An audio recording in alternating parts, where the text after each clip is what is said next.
Aqui para mim tá dando para ver. Bem, tá gravando, Thiago. Mais uma vez, seja bem-vindo, né? Muito obrigado por aceitar nosso convite para fazer essa apresentação.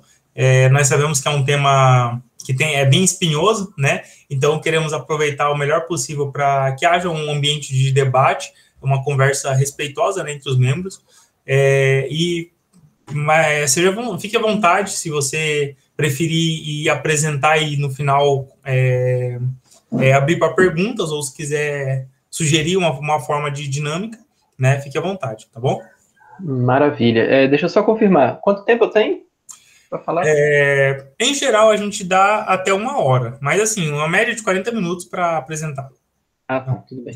Vamos lá, então, Mas aí a gente tem o tempo para discussão também, a gente vai seguindo. Pessoal, é um prazer muito grande estar com vocês aqui. Boa noite a todos. A gente já conversou aí, já vi que tem gente da biologia, tem gente do TI, tem gente da letras, tem gente da geografia, enfim, né? Temos um público muito heterogêneo e é um desafio muito grande falar de um tema que, como a gente já falou também, né, é um tema que é polêmico, um tema que gera dificuldades e que é um tema que envolve debates acadêmicos extensos, né? Então, a gente não tem condições de fazer um estudo exaustivo aqui, de exaurir esse tema, e nem é pretensão nossa, né? A gente quer só passar por algumas coisas. Eu não pretendo dar uma aula de evolução para vocês aqui hoje, porque isso a gente vê na escola, a gente vê na faculdade de biologia, quem é da biologia aí, né? É um tema acadêmico que tem livros e papers aí sendo desenvolvidos, não dá para a gente explicar totalmente a evolução, mas a gente vai dar uma pincelada em algumas questões, principalmente pensando que vocês estão acompanhando esse livro, né, e a gente tem uma das partes no final do livro sobre esses debates contemporâneos, né, entre ciência e religião, que mostra que essa questão, né, e eu coloquei evolução e design justamente porque essa seção do livro trata sobre isso, né, de evolução e design, de evolução e propósito.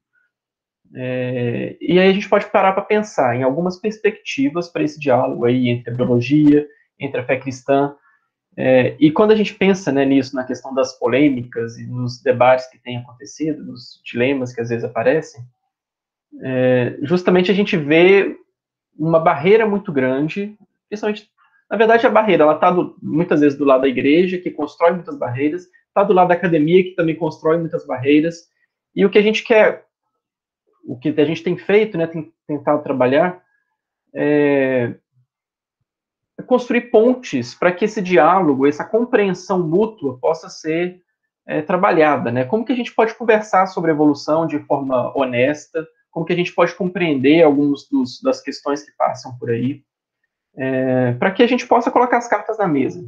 Isso é muito importante, para que a gente não construa barreiras e a gente fique simplesmente com preconceitos ou com dificuldades para lidar com o tema. Tá? Enfim, eu não sei se vocês estão, se a apresentação está ok. Como eu falei com o Raul no começo, a minha internet está meio instável aqui, mas eu acho que vai rolar. Vocês têm a liberdade para me interromper aí, se quiser jogar alguma coisa no chat para não perder o momento, ou se quiser pedir para o Raul me interrompe, me pergunta alguma coisa, tá bom? E, enfim, vamos lá, vamos conversar, porque a gente tem muita coisa para passar e o tempo está curto, né? Eu dividi em 3 sessões, assim, essa conversa de hoje, né? Primeiro, falar um pouco sobre, de fato, a questão da teoria da evolução em si, depois a gente vai trabalhar alguns desenvolvimentos. Mas só para a gente ter algumas primeiras impressões aí sobre a teoria da evolução, a gente precisa voltar lá no século XIX, né, quando Charles Darwin, que todo mundo conhece, e desenvolveu essa teoria, né, desenvolveu essa compreensão, e ele foi, durante algumas décadas, né, demorou mais de 20 anos, trabalhando em cima dessa ideia, juntando evidências e trabalhando em cima disso.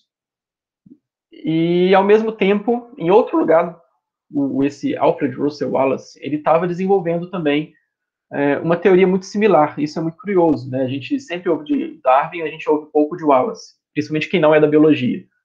Mas eles chegaram às conclusões muito similares, na verdade, as mesmas conclusões, ao mesmo tempo, praticamente. Na verdade, o Darwin chegou um pouco antes, mas como o Darwin não tinha publicado isso, o Wallace também chegou, e acabou que o fato do Darwin descobrir que o Wallace tinha chegado à mesma conclusão fez com que o Darwin, ele até em algum momento pensou, nossa, então ele tem a primazia aqui sobre essa teoria, eu vou dar um passo atrás, mas ele foi convencido por amigos ali que ele tinha, assim, prioridade sobre isso, e ele poderia publicar junto com Wallace. Eles fizeram um paper juntos, né, um artigo que foi publicado em 1859. Em 1858, eles publicaram isso juntos, um comunicado, né, um artigo científico breve, explicando, né, a teoria que eles tinham chegado. E em 1859, o Darwin publicou esse livro, A Origem das Espécies, né, que é um dos grandes livros da história da ciência e um dos livros divisores de água, né. Então, esse livro de Darwin, de fato, ele foi o livro que fez nascer a teoria da evolução e fez ela conhecida. Isso, então, a gente tem 160 anos, né, que a teoria da evolução, ela está em curso, ela é a teoria que continua sendo o paradigma da biologia, ou seja, toda a biologia é construída em cima desse conhecimento, né, dessa proposta, ou dessa teoria científica, que é uma teoria como a filosofia da ciência considera, né, como a gente entende a construção de um conhecimento. Muitas vezes a gente vê, nossa, mas é só uma teoria. Não, esse só uma teoria é quando a gente está tratando desse termo, teoria, né, como se fosse algo, no sentido popular, como uma mera hipótese, algo assim. No campo da ciência, no campo da filosofia da ciência, teoria é algo que trata de algo muito mais robusto, né, uma compilação de conhecimento que apresenta uma explicação para como que um mecanismo, ou vários mecanismos, ou vários fenômenos acontecem, né, é uma explicação que é proposta para que aquilo aconteça daquela forma, e as teorias, elas vão buscando isso, né, entender cada vez mais como as coisas funcionam. Então, a teoria da evolução de Darwin, ela buscava entender exatamente como que as espécies se diversificam, por que existem várias espécies, por que as espécies são diferentes, principalmente a grande pergunta de Darwin, por que as espécies são diferentes, e por que algumas são tão parecidas, por que algumas são tão distantes, assim, tão diferentes umas das outras, e outras são tão parecidas. Essa era a grande questão. Ele não estava preocupado, por exemplo, com a questão da origem da vida, a teoria da evolução não tem nada a ver com a origem da vida, a teoria da evolução não tem nada a ver, por exemplo, com a história do universo, não está preocupada com essas coisas, tá? Então, um primeiro ponto, talvez, para a gente ter em mente, quando a gente vai falar sobre evolução, ou a teoria da evolução biológica, a gente não está falando sobre Big Bang, a gente não está falando sobre a origem da vida, a gente não está falando sobre a história do universo, a gente não está falando sobre geologia, a gente está falando sobre como as espécies se desenvolveram. Tá? Então, é importante isso também, delimitar o que a gente está falando, né, sobre o que se está falando quando a gente cita a teoria da evolução. O que o Darwin fez, então, aqui foi propor um mecanismo sobre como que as espécies se desenvolvem, e ele percebeu que na natureza existe um processo, né, eu acho que vocês já ouviram falar aí de seleção natural, um processo em que as espécies mais adaptadas, elas sobrevivem, então elas têm uma sobrevivência diferencial, enfim. Como eu disse, eu não vou ensinar a evolução para vocês, né, eu vou partir do pressuposto que alguns já conhecem bastante, os da biologia aí, outros já ouviram alguma coisa, mas eu acho que não dá para a gente conversar sobre isso aqui agora. Talvez depois, se der espaço nos comentários, a gente conversa. Depois vocês procurem também os biólogos aí do grupo, eles podem explicar um pouco melhor. Mas, enfim, eu estou querendo falar sobre mais o status da teoria do que sobre o que a teoria diz em si. Então, a teoria, publicada em 1859, e esse livro ele recebeu várias outras edições, né? O Darwin ele teve novas evidências, ele teve novas perspectivas, algumas coisas foram corrigidas, algumas coisas foram aprimoradas, como todo processo científico, isso é natural. E ao longo do final do século XIX, a virada para o século XX, essa teoria foi sendo apresentada, foi sendo conhecida, foi sendo divulgada em círculos científicos e foi sendo compreendida, né, assim, e passou a ser compreendida por grande parte da sociedade científica. Como toda teoria científica, ela trouxe seus problemas, ela trouxe suas discordâncias, e, enfim, né, tanto no meio científico, no meio religioso, ela trouxe suas discordâncias também, porque ela tocava ali, ela tangenciava a questão de como Deus se colocava em relação a isso. Em nenhum momento, só para fazer mais um parênteses, em nenhum momento Darwin ele pretendia eliminar a existência de Deus, ele pretendia lutar contra Deus, não fazia parte da agenda dele. Ele não era um ateu, de fato, ele não era um cristão comprometido, ele foi cristão no início da vida, mas aos poucos ele foi deixando essa vida religiosa para trás, e ele morreu como um agnóstico assumido. Ou seja, ele não tinha essa ligação religiosa, né? Ele não tinha uma fé cristã como a que nós entendemos. Mas ele não tinha uma agenda para lutar contra Deus. E ele sabia muito bem que isso poderia, a teoria que ele ofereceu, poderia gerar algumas dificuldades, mas em todo momento ele sempre foi cuidadoso ao escrever para mostrar que a teoria científica que ele propunha não precisava ou não tinha necessidade de eliminar Deus dos processos naturais. Não tinha necessidade de eliminar Deus como um criador que está por trás de todas as coisas. Isso nunca foi a proposta dele, e ele realmente teve esse cuidado para se comunicar dessa forma. De fato, muitos associados a ele, né, tinha até o Thomas Huxley, que era o bulldog de Darwin, o cara que defendia as ideias dele, né, um amigo próximo, que era um ateu e que se aproveitou da proposta que Darwin fez ali, da teoria, para rechaçar as crenças cristãs e tal. Mas não era o intuito de Darwin, na verdade, ele fez questão de mostrar que a teoria não inviabilizava a crença em Deus. Isso é muito importante. Então, enfim, né, justamente por causa disso, a teoria, como eu disse, ela teve as suas discordâncias no meio científico, ela teve as suas discordâncias no meio religioso também. Né? Teve aqueles cristãos que viram com o pé atrás, mas teve aqueles cristãos que abraçaram também como se não houvesse nenhum problema mesmo, entendendo, fazendo uma interpretação, uma leitura mais caridosa com o trabalho de Darwin. Enfim, a partir do século XX, surgem vários desdobramentos na biologia, né? Surgem muitos novos conhecimentos, principalmente da genética, e o desenvolvimento da genética a partir de Mendel, né? A descoberta dos trabalhos de Mendel, e também a evolução da genética de populações, a evolução que eu estou falando aqui já é outra evolução, tá, gente? Não é a teoria científica. O desenvolvimento de vários conhecimentos novos, enfim. A partir da década de 30 até a década de 50, a teoria da evolução ela sofre um incremento, uma robustez, né, talvez assim, mas um incremento de conhecimentos de outras áreas da biologia.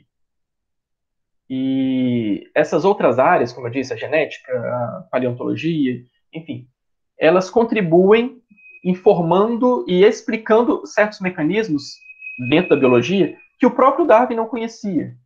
Então, o Darwin ele propôs uma teoria, as coisas funcionariam de uma certa forma, mas ele não tinha explicação para tudo. Com novos conhecimentos, ele passou a ter a condição, a teoria, né, passou a ter a condição de explicar melhor algumas coisas. Os cientistas puderam explicar melhor algumas coisas. Essa incrementação, né, de alguns conceitos novos que estavam surgindo no início da década do século XX, foi conhecida como a síntese moderna. Esse livro aí é o livro seminal dessa nova leva de conhecimento, né? A síntese moderna, ela foi desenvolvida aí por vários cientistas dessa época, aí vocês têm alguns exemplos, os principais nomes dessa época.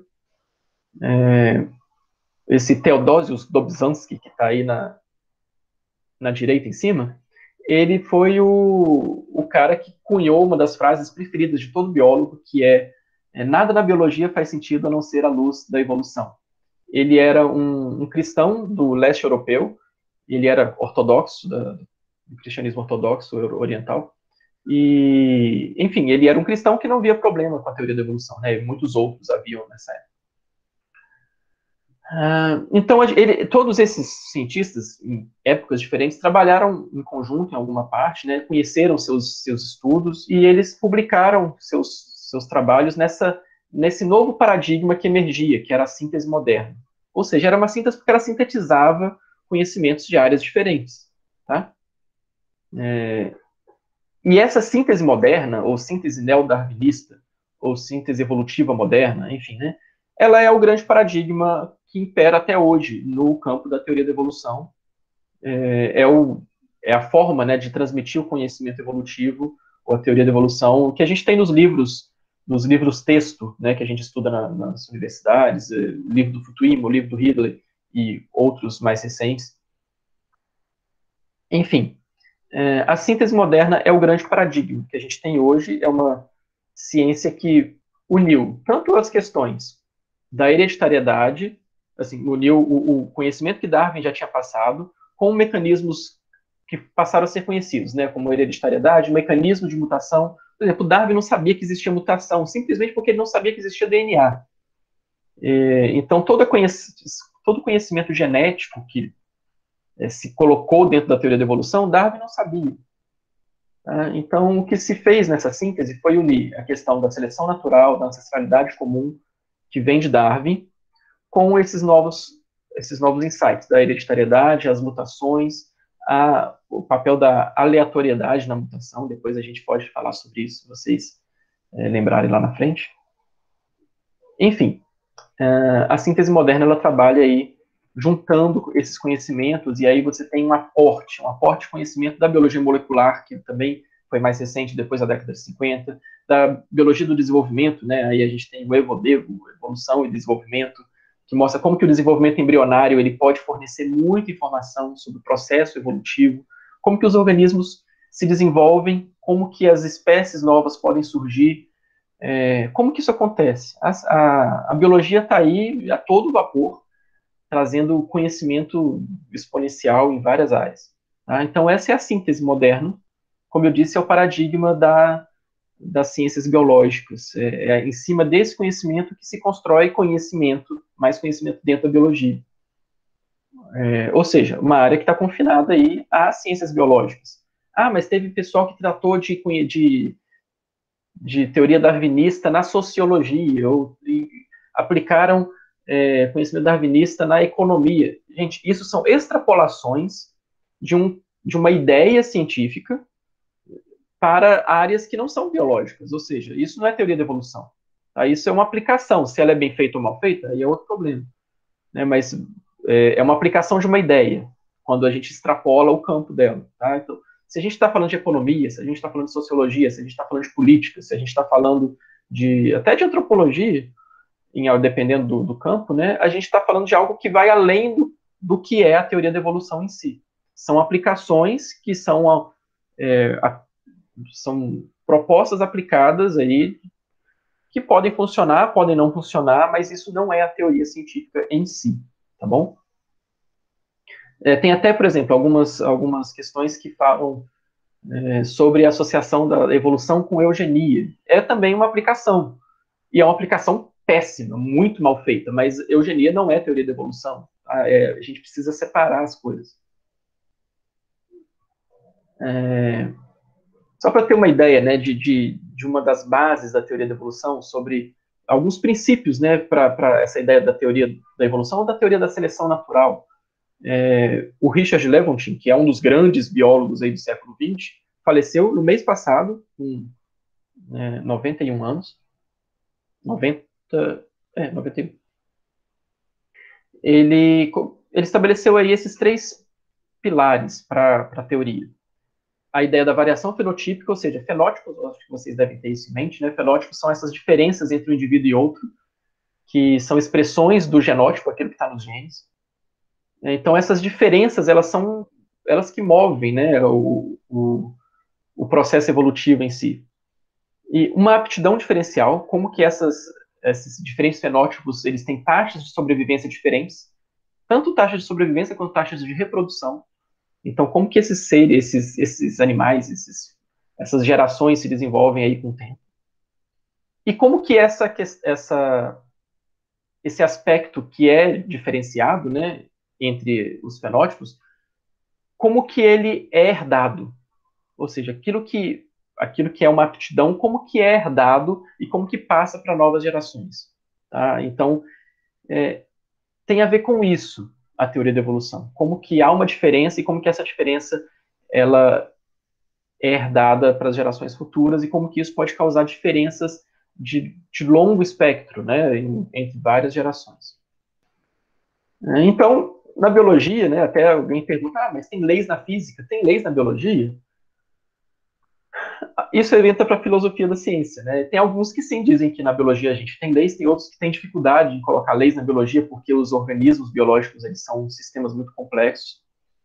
Mas basicamente, se a gente for tratar de leis, na biologia a gente precisa trabalhar desses 3 temas aí que a teoria da evolução abarca, que é a questão de adaptação, a questão da diversidade, a questão da complexidade nos seres vivos. Tá? É simples assim? Não, parece simples, mas é muito complexo tratar disso. Né? Então, a teoria da evolução está buscando unificar todos os conhecimentos que existem sobre esses 3 pontos para oferecer uma explicação. Na verdade, a ciência está buscando oferecer uma explicação. A melhor explicação que nós temos hoje para a comunidade científica, e isso é um consenso em toda a comunidade científica, é que a teoria da evolução continua sendo a melhor explicação possível para dar conta desses 3 aspectos aí da biologia, né, dos organismos. Então, a gente tem aí 160 anos de uma teoria que, ao longo do tempo, foi ganhando robustez, foi sendo incorporada com novos conhecimentos, aquilo que era sólido se manteve, aquilo que era frágil não se manteve, né? E, enfim, a ciência ela funciona assim, a ciência ela é extremamente dinâmica, o método científico ele está aí justamente para ser sempre colocado à prova e as descobertas elas sempre são testadas, retestadas e cientistas, né, em várias gerações, em vários lugares do planeta estão trabalhando em cima disso. Tá? Então eu não estou tão preocupado aqui em dizer se a teoria da evolução é correta ou é incorreta. A gente não precisa necessariamente entrar nesse campo. Mas é interessante a gente pensar que a teoria da evolução, até hoje, ela é a melhor explicação para essas coisas, enquanto não surge uma teoria nova. Teorias científicas são assim, né? Elas dão conta de um número de evidências e elas fazem sentido daquilo ali. E, eventualmente, vai ter uma outra coisa no mundo biológico, no mundo físico, na química, que não é totalmente explicado. Ou seja, ela não dá conta de tudo, do absoluto, né? Eventualmente pode surgir uma explicação que é melhor, pode, mas até o momento, nesses 160 anos, e é interessante perceber isso, a teoria da evolução ela se mostra como uma explicação muito robusta para os fenômenos biológicos. Deixa eu pular aqui. Mas como eu disse, a ciência ela é muito dinâmica, né? Ela está sempre na verdade, cada resposta, e quem já trabalhou aí com TCC, com mestrado, doutorado, sabe que quando você tenta responder uma coisa, você gera mais 10 perguntas. Então, se você tem um projeto de pesquisa e você bota lá a sua pergunta-chave, você vai tentar responder aquilo e você termina seu TCC e fala, pronto, fechei meu TCC. Mas aí você descobre que daquela sua resposta ali surgiram mais 10 perguntas. É assim que a ciência funciona. E é assim que tem acontecido o tempo todo com a ciência evolutiva. E é por isso que sempre está se pensando em como responder a certas questões que ainda são difíceis, como responder a dificuldades aí que a teoria da evolução ainda não dá conta. Então tem coisas que a evolução não dá conta? Sim, existem aspectos aí da realidade biológica que a evolução ainda não é totalmente, não tem uma explicação fechada. E é por isso que, por exemplo, em 2014, um grupo de cientistas, vocês veem aí nessa imagem da direita, um grupo de cientistas publicou na revista Nature, que é a principal revista científica, ou uma das principais revistas científicas que a gente tem no planeta, esse artigo dizendo, a teoria da evolução precisa ser repensada? Pera lá. Então, o pessoal está publicando isso numa revista científica. Geralmente a gente tem a impressão de que esse tipo de pergunta seria feita por um religioso, né? Aquela pessoa que discorda da teoria da evolução e que é combativa e que fala, não, nós precisamos repensar a teoria da evolução porque está tudo errado. Não. Essa pergunta foi feita numa revista científica e é uma pergunta legítima, pergunta que é feita em círculos científicos, em congressos.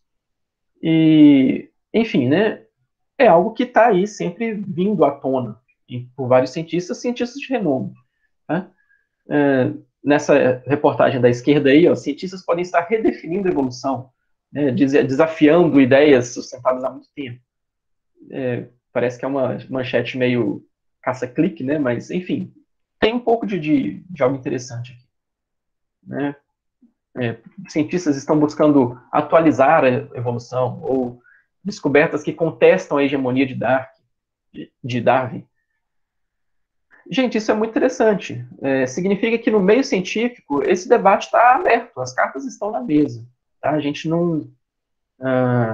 às vezes a gente vê contestações em relação à teoria da evolução, e a gente tem dois extremos, né? Tem aquele extremo que quer contestar tudo porque está tudo errado, porque aquilo é incompatível, talvez, com a fé cristã.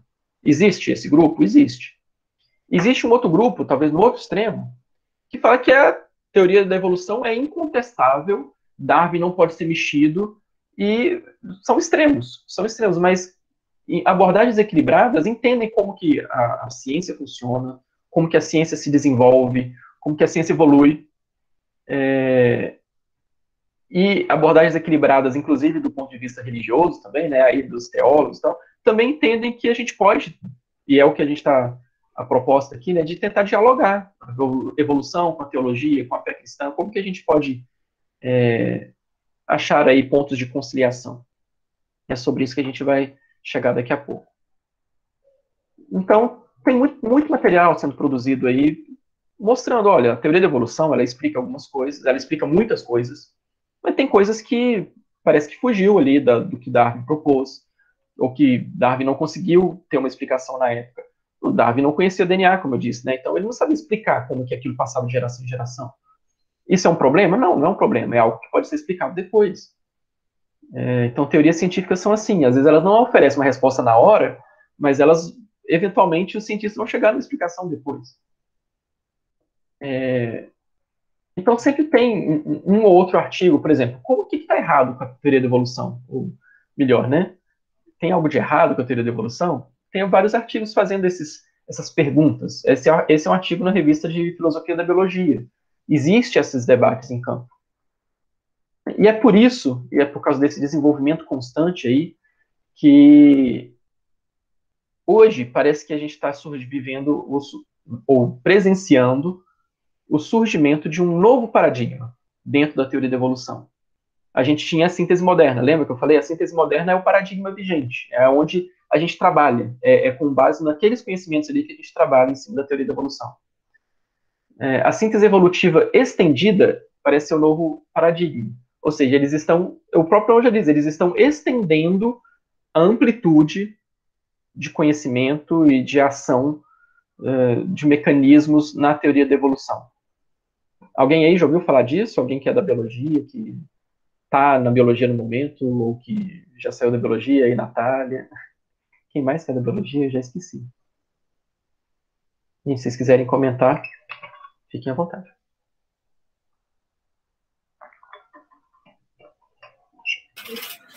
Não sei se você está vendo o chat, mas sim, Thiago, tive isso e achei fantástico, muito bom. Que bom. Tive isso na minha última disciplina de evolução agora, no doutorado. Ah, que ótimo, né? No doutorado, né? Porque eu acho que é o tipo de coisa que ainda não chegou para a graduação. Não sei, né? Talvez os professores mais atualizados já estejam passando isso na graduação, né? Eu não vi isso na graduação. Quando eu me formei, eu acho que o primeiro livro desse tema foi lançado. Assim, era algo que não estava ainda sendo conhecido. Enfim, isso significa que a teoria da evolução caiu por terra? Não, isso significa que, da mesma forma que lá na década de 30 a gente teve a síntese moderna, agora a gente tem a síntese estendida. E tentando responder, né, essa pergunta que foi feita naquele artigo lá, a teoria da evolução precisa ser repensada? Tem um outro artigo que foi lançado, muito interessante, que ele colocou pontos e contrapontos. E um grupo de cientistas respondeu, sim, urgentemente a teoria precisa ser repensada. Um outro grupo de cientistas falou, não, tá tudo bem. E eles acham que ele não precisa essas perguntas aí que o pessoal está fazendo não são perguntas relevantes e elas, na verdade, as respostas já estão dentro do paradigma vigente. Curioso isso, né? Ou seja, a comunidade científica está relativamente dividida em relação a isso. A comunidade científica ela não está dividida em relação à teoria da evolução ser uma boa teoria ou não. Está dividida em relação a essas novas propostas. Tá? Isso é muito importante ser dito, porque muitas vezes se usa esses argumentos para dizer, olha, a teoria está em crise, a teoria vai cair. E é exatamente o oposto. Né? E é isso que o... Deixa eu passar aqui. Um dos proponentes, né, dessa síntese estendida é o Kevin Laland. Ele fala exatamente isso. Ele fala, olha, a biologia evolutiva nunca foi tão vibrante. Né? Seria uma distorção caracterizá-la como em um estado de crise. Né? Ele fala aí Kuhniano porque ele usa a proposta de Thomas Kuhn sobre crise científica.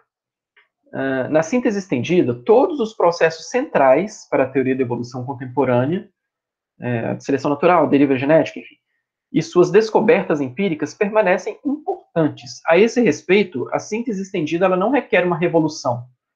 Então, não tem revolução sendo feita aqui e a gente está tendo uma nova teoria. Ele fala, olha, nós esperamos que a biologia evolutiva ela entre em uma fase em que os méritos da síntese estendida, né, eles serão avaliados através de pesquisa teórica. E antecipamos que irá contribuir construtivamente para a posterior evolução da teoria evolutiva. Né? Então, ele está pensando aí já, olha, a teoria evolutiva ela é robusta, ela não está em crise, não precisa de uma revolução, e ela está evoluindo. Né? Ela está se modificando alguns dos seus aspectos, algumas das suas compreensões. Mas como assim? Isso é possível? Sim, isso é possível. Às vezes a gente tem mecanismos-chave, né? Por exemplo, seleção natural, deriva genética, herança mendeliana, dos 3 que ele dá exemplo aí. O quanto cada um desses fenômenos contribui para a teoria da evolução? Hoje, se imagina que a deriva genética contribua com tal participação, a seleção natural ela contribui com outra participação. Pode ser que, com o passar do tempo, e é o que está acontecendo, a contribuição de cada um desses fatores para a evolução das espécies seja diferente, seja reinterpretada, seja conhecido novos mecanismos. Isso tudo cai dentro ainda do escopo e dessa base que Darwin colocou lá 160 anos atrás. Isso é impressionante. É muito interessante ver como uma teoria científica funciona. Esse eu acho que é o livro, eu comentei com a Natália ali, né? Esse é o livro, talvez o primeiro livro que foi lançado com esse título aí, de Evolução à Síntese Estendida. Ele é de 2010, se eu não me engano. Eu me formei em 2009. Então eu realmente não vi isso na faculdade, porque não tinha nada ainda sobre essa área, né? E o Máximo Pigliucci, que é um dos grandes biólogos e filósofos da ciência que a gente tem hoje, ele fala sobre isso. Ele fala, olha, nesse livro, né, ele fala que a maioria dos que contribuíram para o nosso livro aceitam muitos dos princípios da estrutura clássica, mas querem relaxar algumas de suas suposições e introduzir aumentos conceituais significativos da estrutura básica da síntese moderna. Então, a gente tem a síntese moderna, a gente está querendo colocar uns conceitos novos nessa estrutura. Assim como os próprios arquitetos da síntese moderna expandiram e modularam as versões anteriores do darwinismo.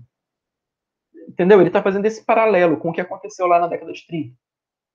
Essa revisão contínua de um edifício teórico, cujas bases foram lançadas em meados do século XIX, ou seja, ele está considerando que nós temos um edifício teórico muito robusto, e o processo de revisão é natural. Né? Existe uma revisão contínua. O reexame, essa revisão funciona assim. É um reexame de velhas ideias, a proposta de novas ideias e a síntese das mais adequadas. A síntese é quando há uma fusão, né? Quando a gente integra uma coisa na outra. Então a gente sintetiza o que for mais adequado, né? Das velhas, das novas, e a gente faz esse processo aí. É assim que a ciência funciona. Então isso nos mostra como a ciência funciona e como os cientistas eles construíram um sólido conjunto de explicações para o que Darwin chamou de grandeza da vida. Né? Esse é um dos termos que Darwin usa lá bem no final do livro dele. Então a gente tem isso, um novo olhar sobre a evolução, né? Vários pontos que estão sendo retrabalhados e sendo propostas, né? novos pressupostos aí para o edifício teórico da teoria da evolução. Como eu disse lá, né? Como que cada mecanismo contribui, qual é o papel de cada mecanismo aí no processo. Então, são vários processos, vários mecanismos que estão se conhecendo, mecanismos novos, mecanismos que estão sendo mais bem compreendidos, E aí a gente tem questão de transferência horizontal de genes, duplicação de genoma, mudanças epigenéticas, que é talvez uma das principais aí para isso. A construção de nicho, como que um organismo constrói nicho e como que o nicho influencia no próprio animal, né? Ou no próprio ser vivo. A convergência evolutiva, todos esses são mecanismos, alguns conhecidos há mais tempo, alguns sendo conhecidos agora, alguns sendo mais pesquisados e dando retorno muito interessante, dando respostas para coisas que não se conheciam, mostrando que, por exemplo, a questão de duplicação de genoma. Tem vários trabalhos mostrando duplicação de genoma hoje, em eventos passados, né? Explicando como que a evolução de certo grupo taxonômico, de árvores, ou de plantas, ou de animais, ou de fungos, como que certos períodos na evolução tiveram um salto evolutivo muito rápido, porque houve uma duplicação de genoma. Isso não se sabia 10 anos atrás, e agora os caras estão estudando isso. Enfim, tudo isso está causando aí um rebuliço no meio acadêmico, dentro da biologia, e o pessoal fica empolvoroso, né? Muito legal você, na sua área, ver que as coisas estão em efervescência.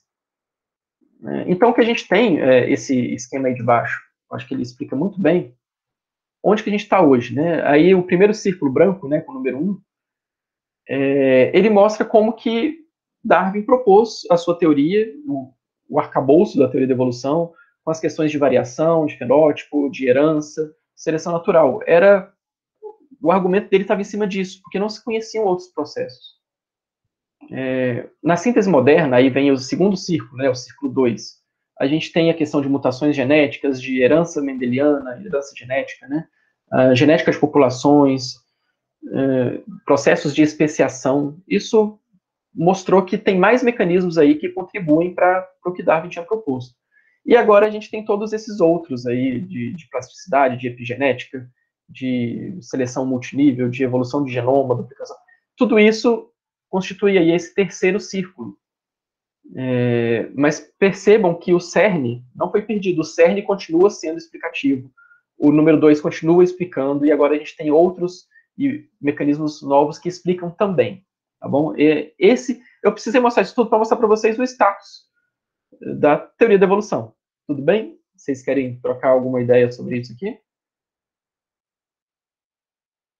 Ou podemos continuar? Só quero dizer que é linda, né? É muito bonita. Eu sou apaixonada por essa teoria. É muito legal. Raul, eu tô com pouco tempo, cara. Tô com pouco tempo, né? Você me dá mais 20 minutos? Não, relaxa. Você ainda tem bem uma meia hora ainda. Então tá bom. Então dá tempo. Joia. Queria falar que eu acho que eu parei no segundo círculo. Então, pois é, eu também estou tentando correr atrás do prejuízo, porque eu fiquei no meio do segundo círculo lá, e é difícil, né, se atualizar com essas coisas, mas é muito legal, é muito bonito isso. Então, gente, lembra que eu mostrei lá atrás, o Kevin Lalande, ele falou, a gente vai fazer pesquisa, a gente vai fazer pesquisa teórica, a gente vai propor experimentos também, a gente vai fazer muita coisa para mostrar como que deixa eu voltar ali, né? Como que esses mecanismos estão funcionando, como que eles contribuem para a evolução. Então, existe muito financiamento para pesquisa nessa área. A Templeton, que é uma das agências que está ligada também à própria ABC2, né? A ABC2 se relaciona bastante com a Templeton, é uma agência de financiamento internacional. A Templeton, por exemplo, ela deu aí, tem aprovado projetos nessa área.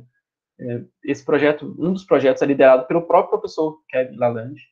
Tem 50 pesquisadores no grupo, tem 8 instituições no planeta trabalhando em cima disso, 22 projetos dentro disso, um projeto de anos, com muito aporte de recursos para poder pesquisar essas coisas. E é assim que a ciência funciona. A ciência funciona com recurso, com projetos e com perguntas que a gente ainda não sabe onde vai levar, né? A gente está buscando respostas. Isso é muito legal. Então, é isso, né? A gente precisa entender que essas coisas estão em voga, estão acontecendo, e encorajar os pesquisadores a pensar na evolução de outra forma. Então, lembra que eu falei, né? A gente tem dois extremos, né? Um extremo de quem, no campo da religião, às vezes desmerece totalmente, né, quer mostrar que a evolução é totalmente incompatível com a fé. E, do outro lado, a gente tem aqueles que acham que a evolução é algo intocável. Mas se a gente não for nos extremos, a gente pode entender que nesse meio campo aí a gente pode, inclusive, pensar na evolução de outra forma, e isso é legítimo. E por que isso acontece?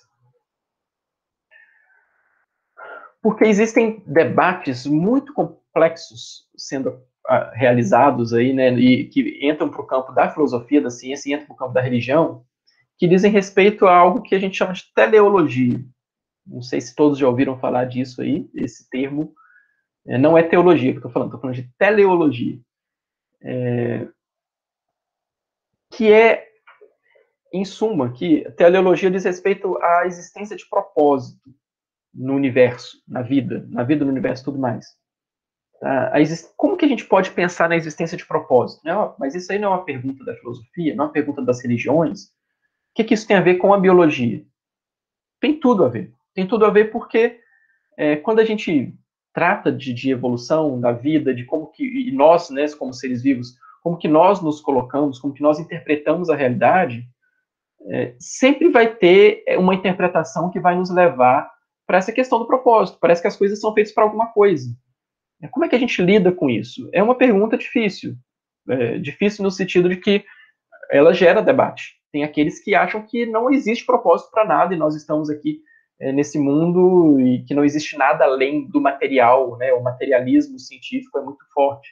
E tem aqueles que realmente acham que não existe propósito, não existe sentido na vida, não existe nada, só existe moléculas e elementos químicos e leis da física, né? Não existe mais nada.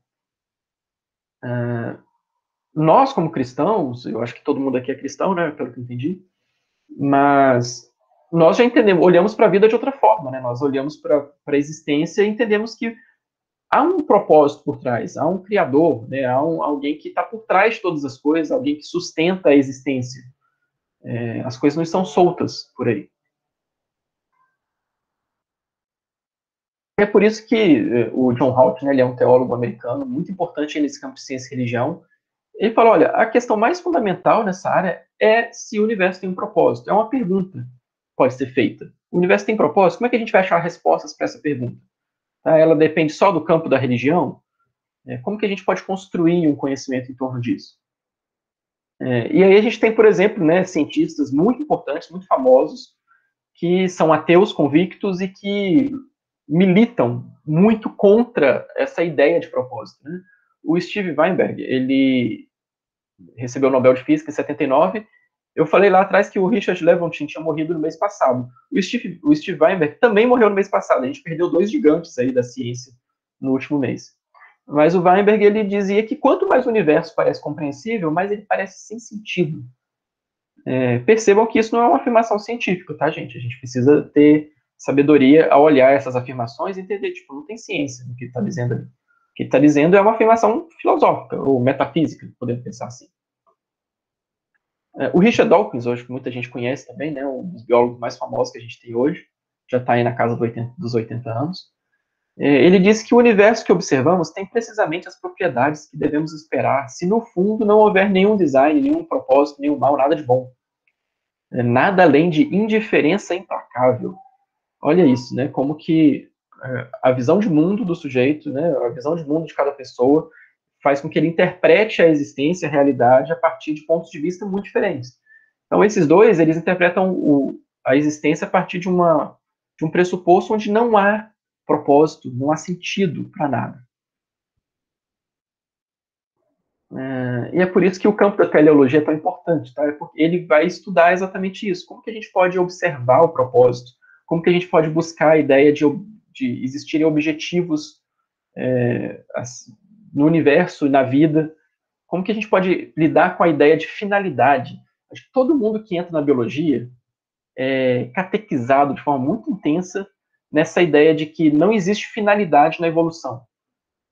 As coisas não evoluem para alguma coisa. Eu acho que todo mundo, quem é da biologia aí, quem já passou, né, a Natália, a Rossana também, ouviram isso. E a gente trabalha todo o nosso linguajar na biologia, para quando a gente dá aula também, para entender que a evolução não trabalha exatamente com uma finalidade, esse pensamento finalista. A gente sempre, por exemplo, né, o pulmão evoluiu para que nós respirássemos. Não, a gente não pode construir a frase assim, a gente tem que construir a frase invertida.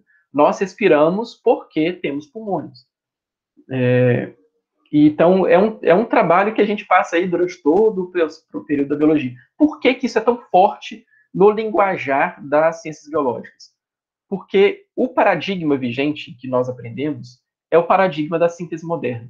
E o paradigma da síntese moderna, ele bebeu muito dessa fonte de cientistas que rejeitavam a ideia de propósito. Rejeitavam veementemente a ideia de propósito. Para eles, a ideia de propósito tinha que ser totalmente extirpada da biologia.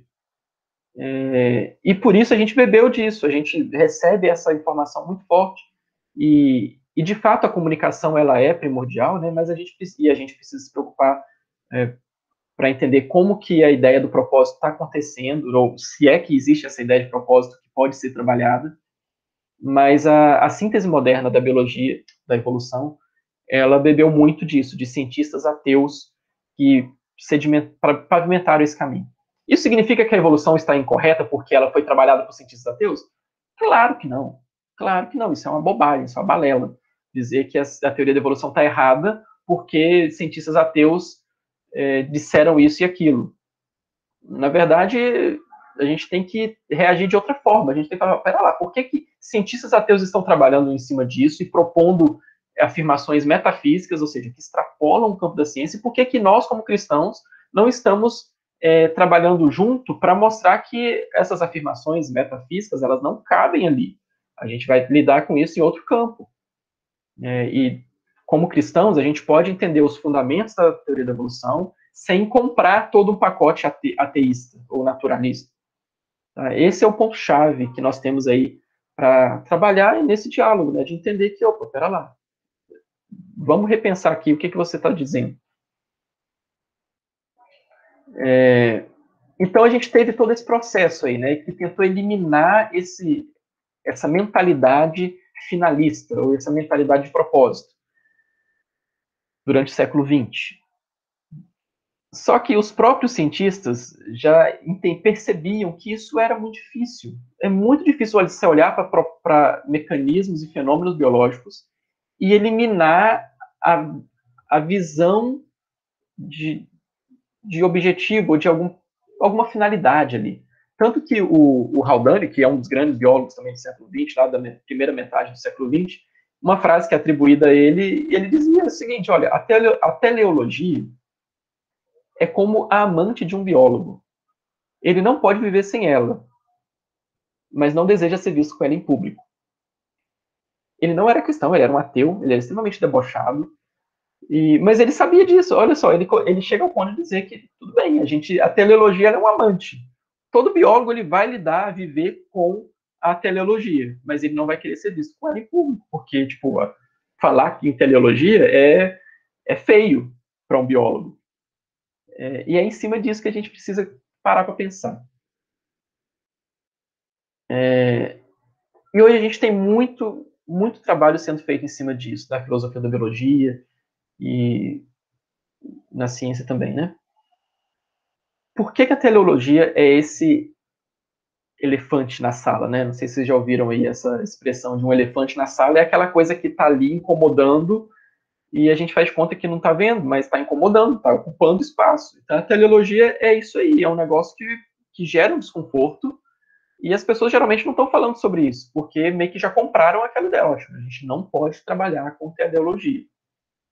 Mas, graças a Deus, a gente tem muita gente que pensou nessas coisas, né?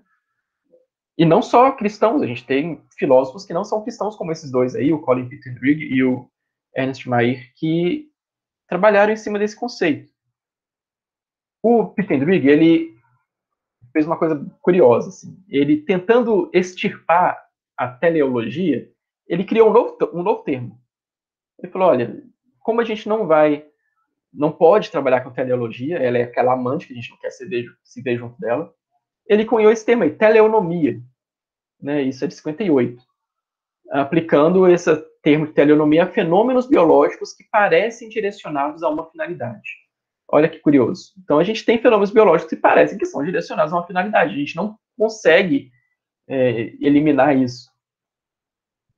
E o Peter Drucker percebia isso, igual o Haldane também percebia. Então, ele falou, olha, a gente não vai falar em teleologia, a gente vai falar aqui em teleonomia. A intenção era justamente limitar esse termo teleologia para ações planejadas por um agente dotado de intenção, propósito, previsão. Ou seja, seres humanos têm intenção, têm propósito, preveem coisas. Então, seres humanos têm ações teleológicas. Ela só pode ser usada nesse contexto. Tá? Outros seres vivos, fenômenos biológicos, eles não têm teleologia, eles têm teleonomia. Aí você vê como que existe uma sutileza aí, uma linha tênue para diferenciar uma coisa da outra, que nem sempre vai ser fácil de ser aplicado, né? E o Mair, gente, o Mair, ele é uma sumidade, assim. O Mair talvez ele seja, de fato, o grande biólogo do século XX. Vocês percebam aí a data de nascimento e morte dele. Ele morreu com 101 anos. Ele estava publicando artigos ainda. Tem um artigo dele publicado no ano da morte dele. E ele publicou primeiro em 1920 e poucos, assim. Ele passou 75 anos da vida dele publicando artigos científicos, escrevendo livros e falando. Ele fundou a filosofia da biologia. O Mair, ele era uma sumidade. Eu entrei na faculdade em 2004. Ele morreu em 2005. Então, quando eu estava lá, a gente estava lendo o artigo de Mair e ele estava vivo ainda. Era incrível. Então, ele é uma sumidade. Mas ele trabalhou bastante essa questão da teleologia, tentando também fazer esse processo de eliminar a teleologia. Ele falou, olha, parece útil restringir rigidamente o termo teleonomia para sistemas operando com base em programas de informações codificadas, ou seja, como que você vai trabalhar com esses termos, né? Tudo bem, gente? Vocês estão me acompanhando? Sim. Que bom, beleza. Sim, estamos. Vamos lá que está chegando no final. Então, o Mair foi um dos filósofos aí, um biólogo que era filósofo da biologia também, né, que trabalhou em cima desse tema, mas tentando restringir o termo.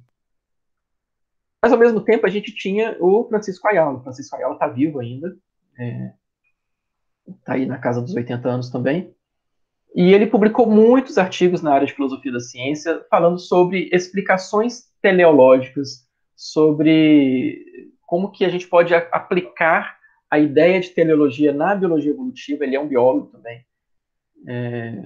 Aparentemente ele tinha um jacaré de estimação. Enfim, o Ayala é um cara que percebeu isso, que é difícil você eliminar totalmente, e na verdade ele chegou a uma conclusão mais interessante ainda. Ele falou, olha, eu me perguntei por que os biólogos usam relatos funcionais, e de modo mais geral, né, relatos teleológicos, enquanto cientistas físicos não usam. É porque os biólogos são tolos? Ou é porque a biologia é uma ciência imatura? Ou é porque existe uma diferença radical entre as ciências físicas e biológicas a esse respeito? Olha, é fácil para quem trabalha com química e física não falar sobre questões teleológicas, porque ali parece que as coisas estão só sendo regidas pelas leis, né? E é fácil você eliminar o pensamento teleológico da física e da química. Mas da biologia não dá. Da biologia parece que o pensamento teleológico está intricado ali. Não dá para a gente separar isso. Então parece que existe uma diferença radical aí entre as ciências físicas e as biológicas. E ele foi mais categórico ainda ao afirmar que relatos teleológicos eles são necessários em biologia para que a explicação biológica seja completa. Gente, isso é impressionante. É impressionante porque, e como eu disse, né, a gente que estudou biologia no paradigma da síntese moderna, esse tipo de pensamento não foi tratado na minha faculdade, e eu acho que não é tratado na 99% das faculdades. Essa ideia ela é rechaçada, essa ideia não pode passar. Essa ideia seria considerada como uma ideia talvez de um cristão reacionário. Sendo que não, essa ideia foi passada pelo Francisco Ayala, que é um dos principais filósofos da biologia do século XX. Então a gente precisa falar sobre isso. E, enfim, hoje esse debate continua na mesa. Na verdade, esse debate está voltando à mesa depois de alguns anos que o pessoal parou de falar sobre isso e eliminamos a teleologia. Então, houve aquele momento ali que a teleologia era aquele elefante na sala, a gente não fala mais sobre isso, mas de poucos anos para cá, isso voltou à mesa. Voltou à mesa e tem vários artigos sendo publicados, artigos científicos, artigos de opinião, como esse aqui é um artigo muito interessante, é um artigo que não é um artigo científico, está numa revista online, que vale muito a pena, depois, se vocês quiserem procurar.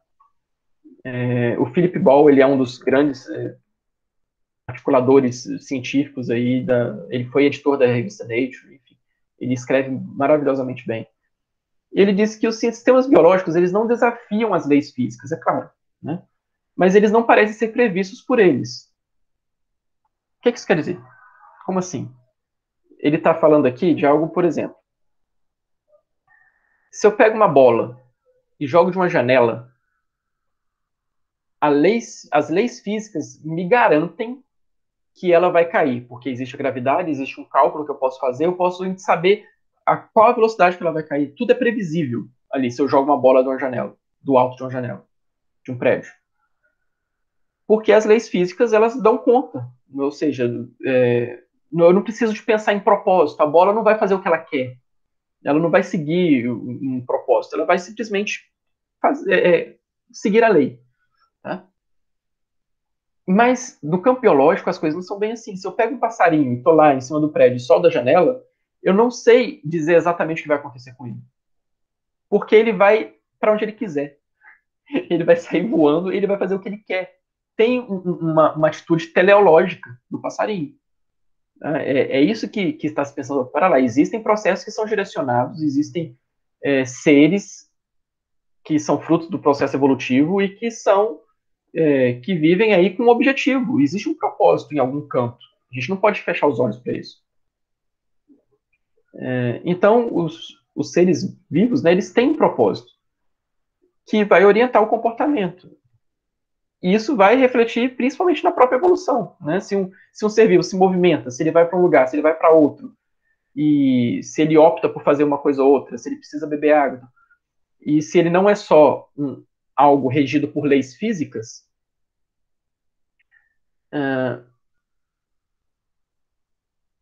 ele está contribuindo para o seu próprio processo evolutivo e reforçando. E aí você tem uma retroalimentação, né? O processo evolutivo leva o ser vivo de alguma forma e o próprio ser vivo leva o processo evolutivo, né? Enfim. Talvez tenha sido confuso aqui, depois a gente pode voltar. Mas tudo bem. E aí, para a gente fechar, eu quero colocar alguns pensamentos do próprio Alistair McGrath, o autor do livro que a gente comentou, né? E que, na verdade, é um pensamento que ele repete em outros livros também. Ele desenvolve bastante nesse livro Deus e Darwin, que ele fala só sobre isso. No livro Ajuste Fino do Universo, ele desenvolve um pouco mais sobre essas questões biológicas. E aqui, nesse livro Ciência e Religião, ele pincela só, né? Então, se vocês quiserem um aprofundamento, esse livro Deus e Darwin aí vai muito fundo na questão. E ele fala o seguinte, olha, se a evolução demonstra ou não design, intenções ou propósitos, então, olha, talvez ela não necessariamente demonstre um design ou intenção, tá? Mas ela inquestionavelmente demonstra uma direcionalidade. Parece que há direção nas coisas. Como assim a direcionalidade? Há direcionalidade porque um processo evolutivo não dá qualquer coisa. Um processo evolutivo, ele dá alguns resultados razoavelmente previsíveis. Por isso que existe uma convergência evolutiva. Convergência evolutiva é você observar o mesmo resultado aqui na América e lá na Austrália, em seres que têm caminhos evolutivos totalmente diferentes. Ou seja, existe uma direção, dependendo das condições do ambiente, dependendo das condições físicas, químicas e de vários outros fatores, existem alguns caminhos que o processo evolutivo vai seguir. Opa, isso é interessante, isso é muito interessante. Então a gente pode fazer uma pergunta científica que é legítima. Ou seja, uma pergunta científica legítima é uma hipótese científica. Ou seja, não é uma pergunta teológica, não é uma especulação. Essa pergunta é a seguinte: há uma direcionalidade implícita na evolução? Quer você interprete isso teleologicamente ou não, ou seja, eu não preciso partir de um pressuposto teleológico, e já partir assim. vou analisar isso porque eu estou querendo ver, eu já imagino que há um propósito ali. Não, eu posso estudar a coisa em si, e aí a resposta dessa minha investigação vai dizer se há uma direção ou não. Eu posso fazer isso. Isso é um processo científico. Então, quer dizer que é possível até você jogar isso numa proposta científica, ou seja, você sai do campo filosófico, você joga isso para o campo científico, você, utilizando o método científico, você pode procurar uma teleologia, ou seja, pode ser que eu encontre uma teleologia no mundo natural que pode ser estudada pelo método, porque o método científico ele segue o naturalismo metodológico, ou seja, ele estuda o mundo natural. Né? Então existe um campo de estudo de teleologia natural, não tem nada de religioso nisso. Ele vai buscar simplesmente a existência de finalidades intrínsecas em processos naturais, independentes de agentes externos. É possível detectar esses aspectos em processos naturais e também no universo como um todo? Tem gente estudando isso, gente. Isso é projeto de pesquisa, de faculdades, de universidades, de gente que está pensando em paradigmas muito mais profundos e pensando em coisas que a gente não está percebendo às vezes. Thomas Nagel é um filósofo da ciência também. Deixa eu pular aqui. Ele falou sobre isso, sobre teleologia e naturalismo. Né? Ele falou que ele acredita que a teleologia é uma alternativa naturalista, que é distinta de todas as outras 3 explicações candidatas: o acaso, o criacionismo e as leis físicas sem direção. Ele está dizendo isso principalmente porque ele, como um bom ateu, ele também discorda totalmente do criacionismo. Então ele está procurando uma explicação naturalista para a teleologia, ou seja, ele não rejeitou a teleologia. Na verdade, ele está tentando encaixar a teleologia na visão de mundo naturalista dele. E, segundo ele consegue viabilizar isso aí. Um outro pesquisador que também está fazendo isso e tem projetos de pesquisa e tem livros publicados nessa área é o Terence Deacon, que falou sobre teleologia e ele cunhou um novo nome, teleodinâmica, ou seja, uma dinâmica, um processo, né, que tenha objetivo. E ele fala, olha, o modelo teórico de como que o propósito se origina em processos, ele está buscando isso, né, um modelo teórico de como que esse propósito, o telos, se origina em processos naturais. Ou seja, o processo, isso é incrível, gente, processos naturais que estão gerando mecanismos que têm propósito.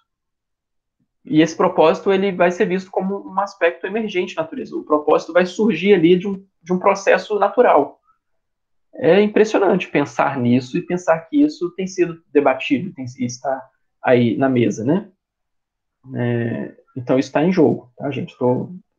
Não dá para apresentar a proposta dele aqui agora, mas ele está dizendo isso. Ele fala, olha, é possível a gente tentar estudar isso sim. Isso demonstra que, pelo menos em princípio, no fim das contas, e é tudo que importa, né? Fenômenos teleológicos e intencionais reais podem emergir de processos físicos e químicos na biologia, anteriormente desprovidos de propriedades. Ou seja, por que a bola cai e por que o passarinho, né?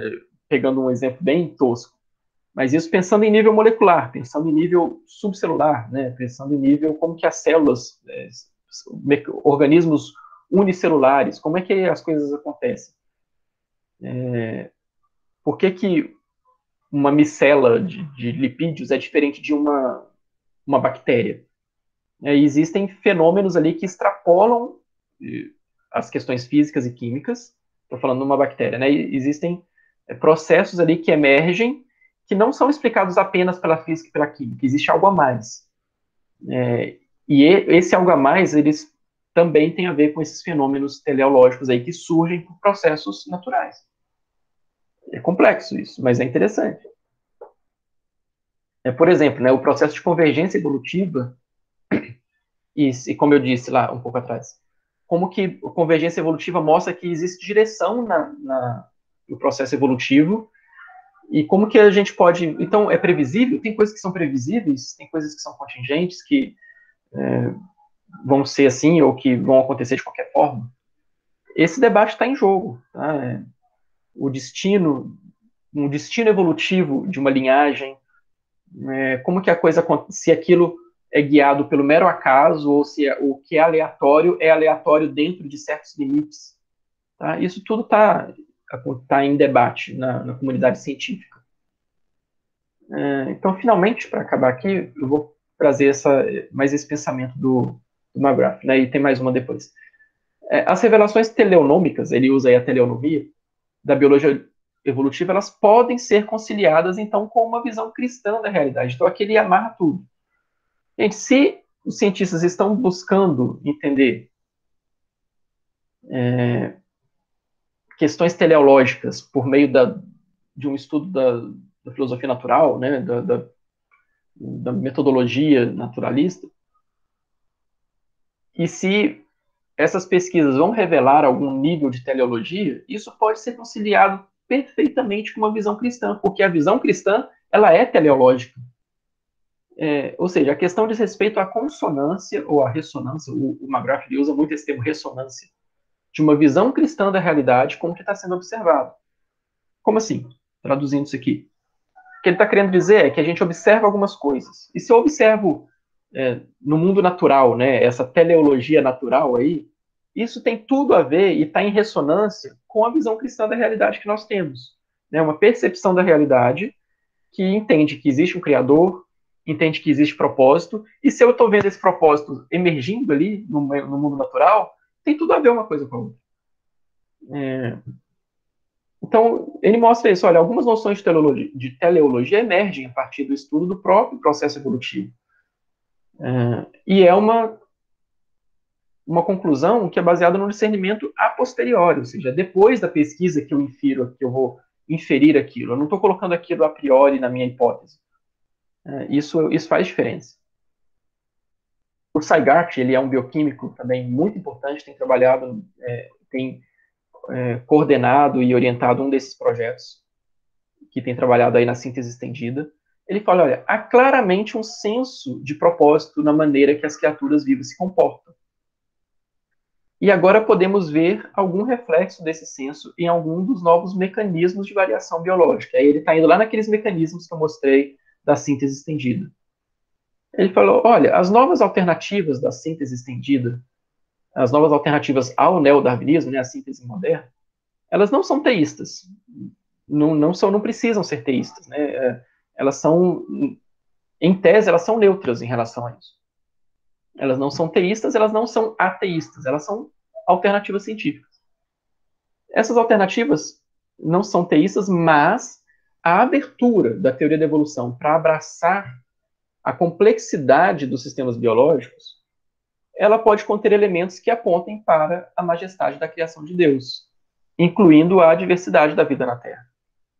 Olha que interessante isso. Eu não preciso partir de pressupostos teístas para desenvolver a minha ciência, mas uma vez que eu estou observando a ciência e observando os resultados que a ciência está me apresentando, eu consigo enxergar ali elementos que apontem para Deus, e apontem para a majestade da criação de Deus. Rapidinho, Raul, que esse aqui é o último. Então, fechando aqui com o Sygart, ele diz, o que pode ser dito aqui, no entanto, é que se essa visão do mecanismo evolutivo como a fonte final da teleologia na vida está correta, há uma conclusão interessante que se poderia tirar, que é relevante para o debate teológico com a teologia, com a evolução, né? O debate teológico sobre a evolução. A ferramenta de Deus para realizar isso não foi outro senão o próprio processo natural de evolução darwiniana. E a evolução biológica é, na verdade, um forte indicador do poder da majestade criativa de Deus. E aí ele vira o jogo a favor dele. Porque o que os biólogos ateus fizeram lá na década de 30, quando impuseram no paradigma biológico, no paradigma evolutivo, uma visão muito ateísta. Eles impuseram essa interpretação deles. O Sygart aqui, ele inverte o jogo e faz o que deveria ter sido feito lá atrás por outros cristãos. Tipo, olha, se a gente pode olhar para a evolução biológica e vê-la como um indicador do poder de Deus, né? Assim, a ferramenta que Deus utilizou para trazer as coisas à existência, e a gente tem visto cada vez mais indícios, e a síntese estendida está mostrando isso, que os processos ali, a complexidade dos processos, ela é muito mais profunda do que se pensava. Isso tem tudo a ver com a nossa visão cristã da realidade. Beleza, gente? É isso, valeu. E fiquem à vontade aí para abrir e perguntar. O Raul já levantou a mão aí. Raul, fica à vontade, cara, pode falar. Opa! Não, era mais para avisar, né, do tempo só, mas aqui é fantástico. Muito boa a apresentação, Thiago, valeu aí. Bem, eu vou abrir para o pessoal, se vocês quiserem falar. Nath, se quiser puxar a roda aí para perguntar, para colocar algum ponto. Eu acho que a mediadora tinha que ser a Nath. Né? Eu vou ligar. Vai lá, Nath. Manda abraço. Gente, Thiago do céu, eu tô chocada. Foi muito bom mesmo. E assim, isso que você falou da síntese estendida, realmente, tem sido bem pouco falado e estudando a gente vê o quanto a teoria está crescendo e como ela está robusta. Mas eu não quero ficar falando aqui agora, eu queria abrir para todo mundo que está aí, se tiver alguma pergunta para fazer então para o Thiago, sobre esse tema, que com certeza é novidade para bastante gente que está aqui. Então, quero deixar vocês aí falarem, perguntarem. Fique à vontade, gente. Não sei se eu vou dar conta de responder, não, mas tá lá. Thiago, para mim, que parei no segundo nível ali, né, das teorias de evolução, tá aí uma boa coisa para a gente que ficou para trás nas atualizações, né? Uma boa ideia para a gente conversar. Tema específico mesmo de biologia, que não necessariamente tem intersecção com fé, né? Diretamente. Uhum. Mas aquilo ali, para mim, boa parte é nova. Sim, vai que um dia lá no grupo de ciências, né? Perdão, de biologia e química, rola aí, de dar um curso. Essa é uma ideia. Muito bom, muito bom. É isso mesmo. É muito importante e ver como que é um debate. É o debate que está na academia e na ponta, né? Na crista da onda. Esse o debate da biologia hoje. Existem críticas à teoria da evolução? Existem. Existem movimentos aí que estão colocando a teoria da evolução como se ela estivesse em crise, ou como se fosse algo que precisa ser trocado por outra versão. Enfim, existem várias críticas que têm sido feitas, né? Muita coisa sendo colocada, mas você vê como que elas têm dificuldade de terem aceite no meio acadêmico. Porque falta uma robustez teórica e experimental que esse tipo de debate tem. Porque esse é o debate que interessa à biologia. Esse é o debate que interessa à academia. É um debate que mostra que a teoria da evolução ela é robusta, ela não está em crise. Então, na verdade, quando a gente ouve falar que a teoria da evolução está em crise, infelizmente isso é uma desonestidade de quem está falando. Porque ela tem questões abertas? Tem. Isso é natural para a ciência. Na verdade, é saudável que ela tenha, porque se ela não tiver questões abertas, aí que ela é uma teoria ruim. Então, tem questões abertas, tem questões a serem discutidas, e é uma bênção para nós, como cristãos, enxergar ela dessa forma, e como o último slide que eu mostrei, né, que a gente pode ver que existem elementos na teoria da evolução, e na proposta da síntese estendida, eles são mais claros ainda, que são elementos que estão totalmente em consonância com a fé cristã. Ela não está atacando, a teoria da evolução, ela não está atacando a fé cristã, ela não está ofendendo a fé cristã. Na verdade, ela pode caminhar junto. Ah, mas isso só surgiu agora com a síntese estendida? Não, isso aí está desde Darwin. Tanto que eu disse lá no começo que Darwin, ao propor uma nova teoria, ou seja, um novo paradigma na ciência, isso é natural. Ele teve muita gente que concordou no campo científico, ele teve aqueles que discordaram no campo científico. No campo religioso, a mesma coisa. Ele teve muita gente que discordou, mas ele também teve muita gente que concordou.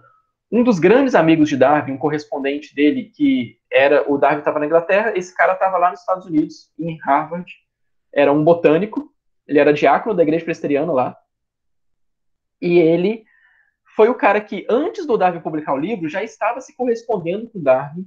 Quando Darwin publicou o livro, ele fez toda a campanha para uma editora americana publicar o livro nos Estados Unidos, e ele até o fim da vida se correspondeu com Darwin, entendendo que o trabalho do Darwin era maravilhoso, e o Darwin não era cristão, mas esse cara era cristão, e ele fazia questão de mostrar isso, falou, olha, tem tudo a ver o que você está mostrando com a fé cristã, a gente não precisa jogar a fé cristã no lixo.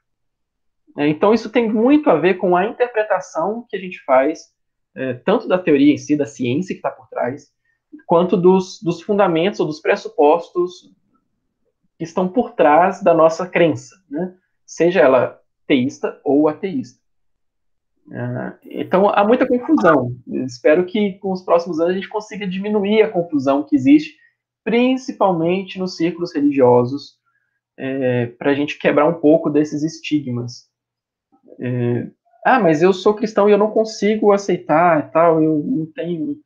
Tudo bem, é legítimo, todo mundo tem o direito de entender se a evolução ocorreu, ou se a evolução não ocorreu, ou se a evolução é uma farsa. Todo mundo tem o direito disso, né? Assim, é legítimo você ter a sua posição. Mas a gente precisa se basear em fundamentos sólidos, fundamentos científicos. A gente precisa buscar entender de fato o que a gente está dizendo, para não cair em confusão, né? Tá bom. Tiago, desculpa, por favor. Não, pode ir, você. Você falou assim que o meio evangélico, o meio cristão, né, tem que ser mais justo, né, mais com a ciência. Você falou alguma coisa assim, né? Eu lembrei que no meu primeiríssimo dia de aula de teologia, o professor lá falou que nem sequer os mesmos materiais orgânicos nós temos iguais com a natureza. Nem átomo. Tudo que é do ser humano é diferente. Impressionante. Sabe? E aí você pergunta como que ele prova uma coisa dessa. Aí eu ainda... Então, obviamente, teoria da evolução para ele, a evolução, enfim, para ele é anátema. E aí eu tentei ainda mais 2 aulas, aí depois daquela ali, eu larguei a teologia. Sabe o que é curioso? Essas visões, esse tipo de postura, ela é muito antropocêntrica. Ela coloca o homem como centro do universo. É mesmo, Marcelo. Como é que é?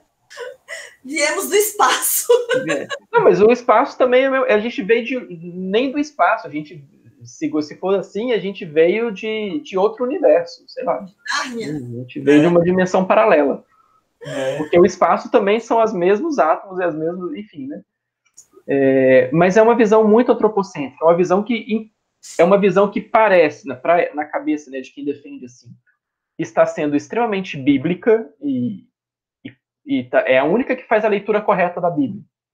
Mas aí, no cerne dessa interpretação, está uma visão que é totalmente oposta à Bíblia, que não é teocêntrica, né? Não é Deus que está no centro, é eu que estou no centro. Eu sou tão especial que eu sou mais especial que o próprio Deus. É algo assim.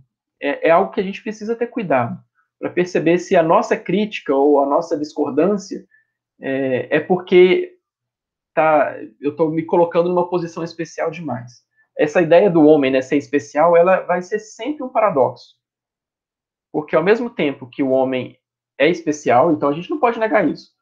Se a gente nega essa distinção do homem, a gente cai em visões muito, como é que a gente pode falar, ecocêntricas, por assim dizer. Sabe aquelas visões assim, colocam aqueles círculos assim, aí você tem todos os animais bonitinhos e o homem está ali no meio como mais uma peça ecológica. Isso está errado? Não necessariamente. Mas não é só isso. A gente não pode reduzir a isso. Isso é o que a gente chama de imanente, né? Isso tem a ver só com a nossa realidade aqui. Então, se a gente considera só assim, a gente tira o homem, a gente tira o ser humano da relação especial que Deus estabeleceu. Se a gente rejeita essa visão e pega outra, de colocar o homem acima de tudo, a gente corre o risco de cair numa visão antropocêntrica, que também é incorreta. Porque aí parece que o homem não é natureza, né? O homem é outra coisa. E aí cair nisso de achar que os átomos do homem não é o mesmo dos átomos dos outros seres. E aí é uma visão extremamente antropocêntrica, como se a gente fosse... Então, ao mesmo tempo, a gente precisa entender que nós somos especiais em algum nível, porque nós recebemos algo de Deus, a imagem de Deus, e isso não é pouca coisa. Mas aí, para que a gente não se orgulhe, né, e para nos colocar no nosso lugar, na outra página da Bíblia acontece a queda e Deus fala que nós viemos do pó.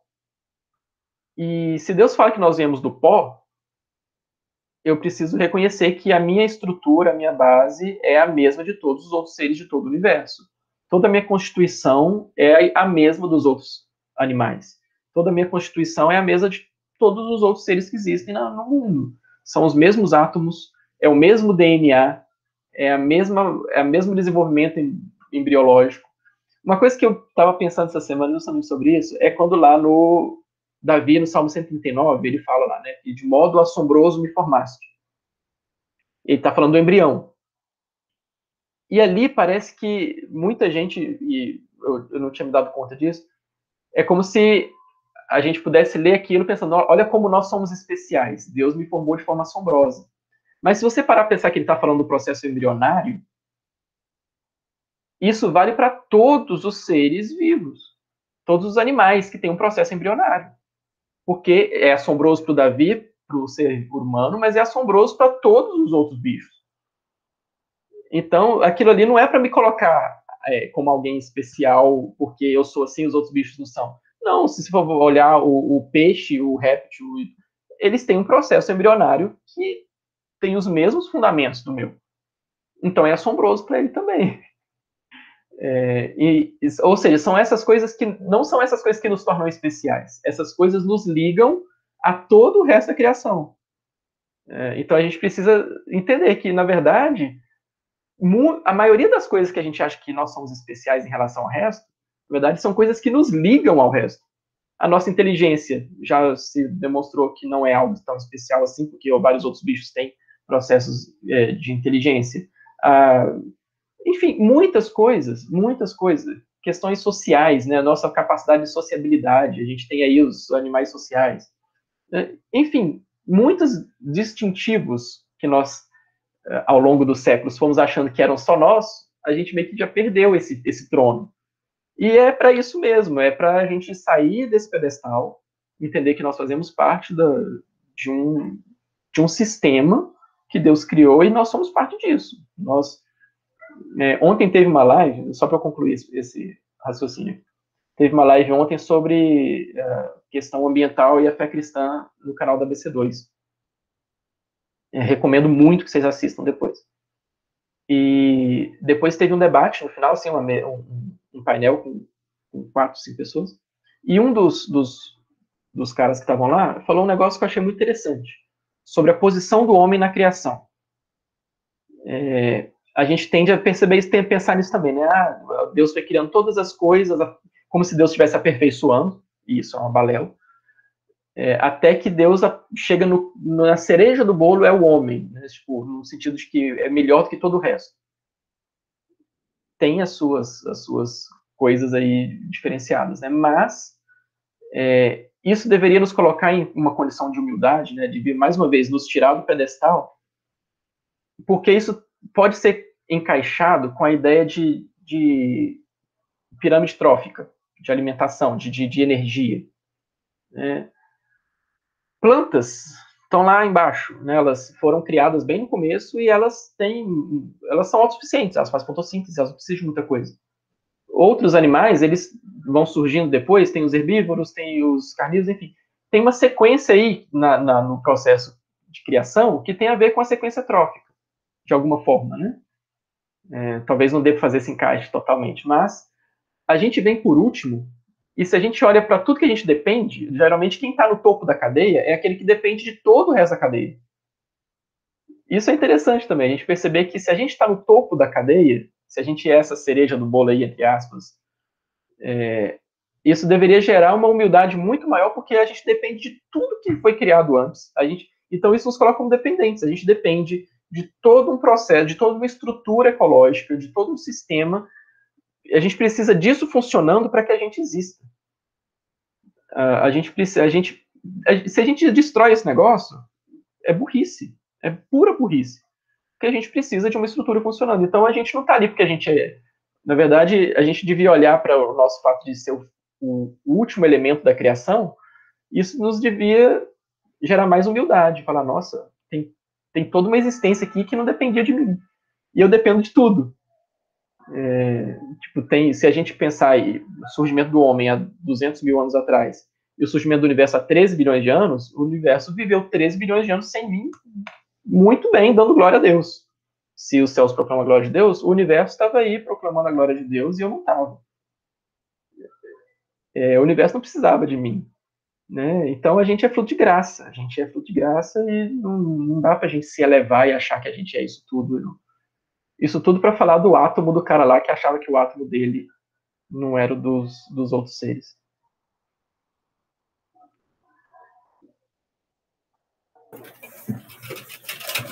Deixa eu colocar uma coisa. Achei super. Você está falando, Arthur? Oi, fala, Davi.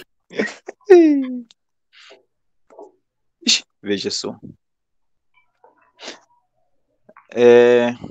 Muito obrigado por essa grande aula do Tiago. E também agradecer a Natália que me convidou. Eu acho que vim aqui para aprender mesmo. Que bom. Falou aí de muita coisa muito, muito interessante. Eu também, como estudante de biologia, era uma coisa que me intrigava bastante, porque em casa, cristão, não é? Meu pai foi pastor, então chegava na escola, ouvia outra coisa diferente, porque na verdade existia, às vezes a escola, ela nos impõe, não é? De uma forma em que o professor chega, dá conteúdos, as avaliações são aquelas em que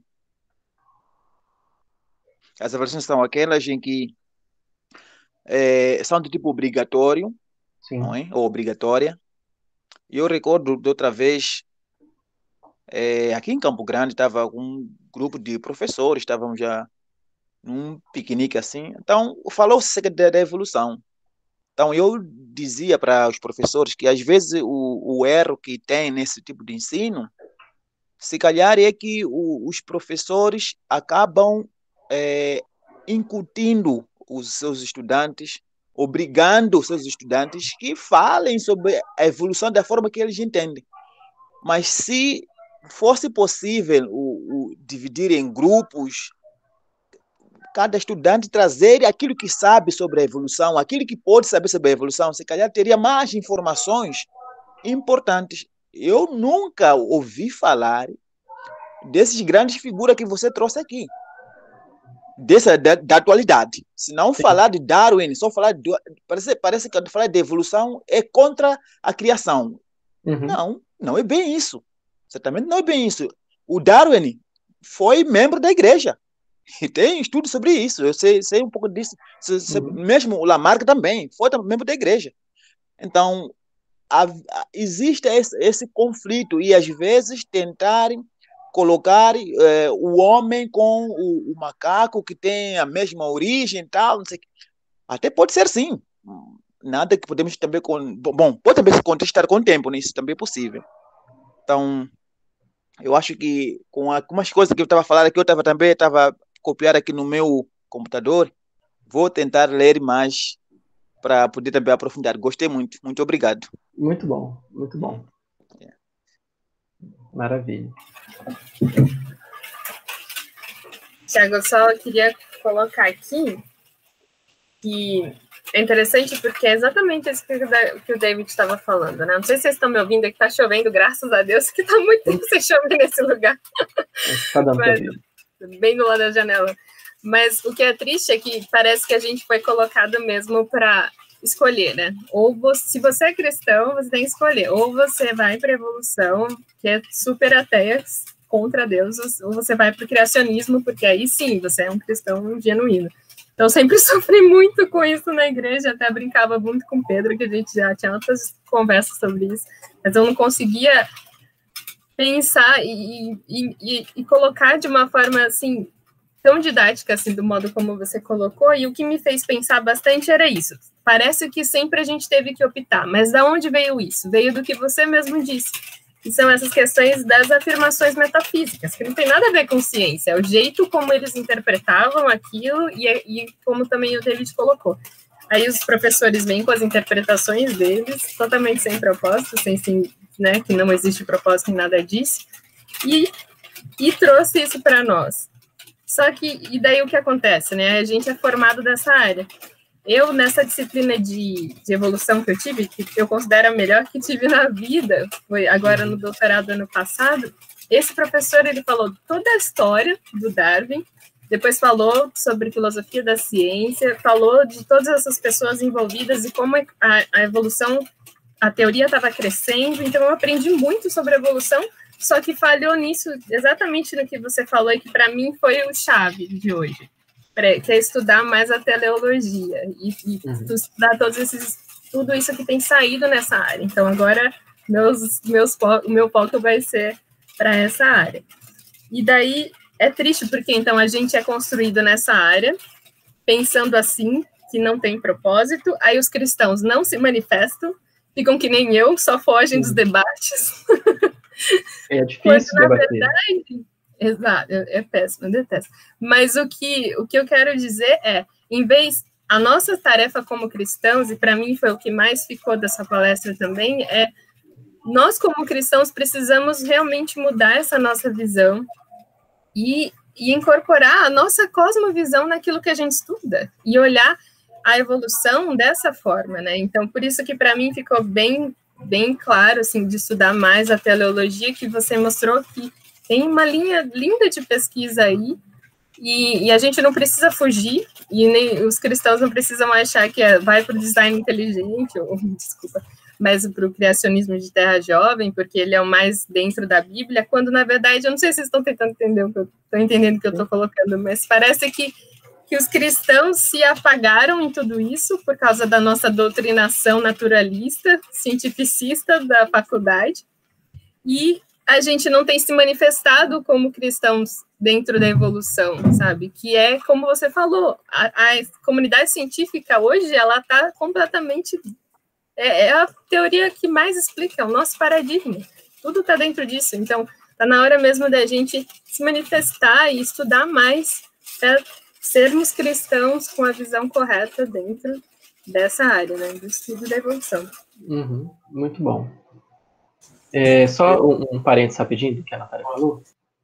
É interessante a ideia, que você falou, a gente talvez não precise necessariamente abraçar o criacionismo de terra jovem, ou outras opções que são oferecidas, né? Porque parece que tem que escolher ou evolução, ou visões cristãs, e aí essas visões cristãs tem algumas, né?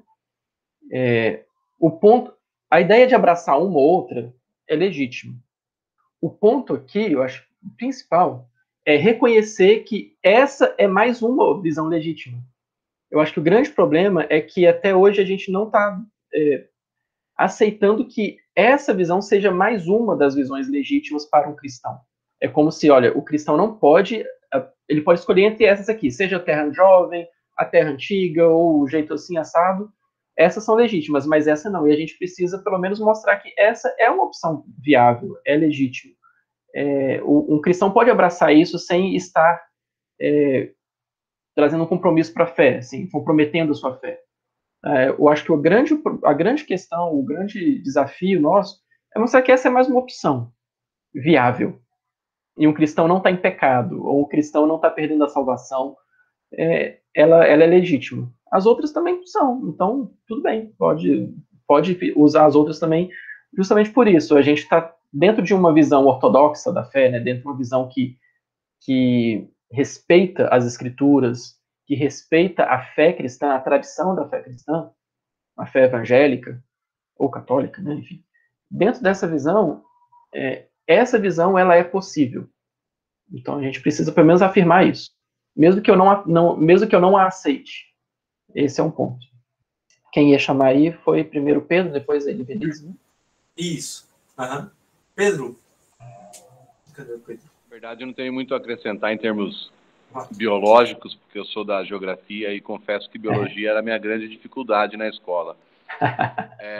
E é exatamente nesse ponto que eu queria tocar, porque fui criado dentro da igreja, uma igreja extremamente tradicionalista, e talvez não, na verdade, para mim é uma certeza. A falta de conhecimento sobre a teoria da evolução nos impede de tentar, vamos dizer assim, conciliar como vocês estão colocando, né?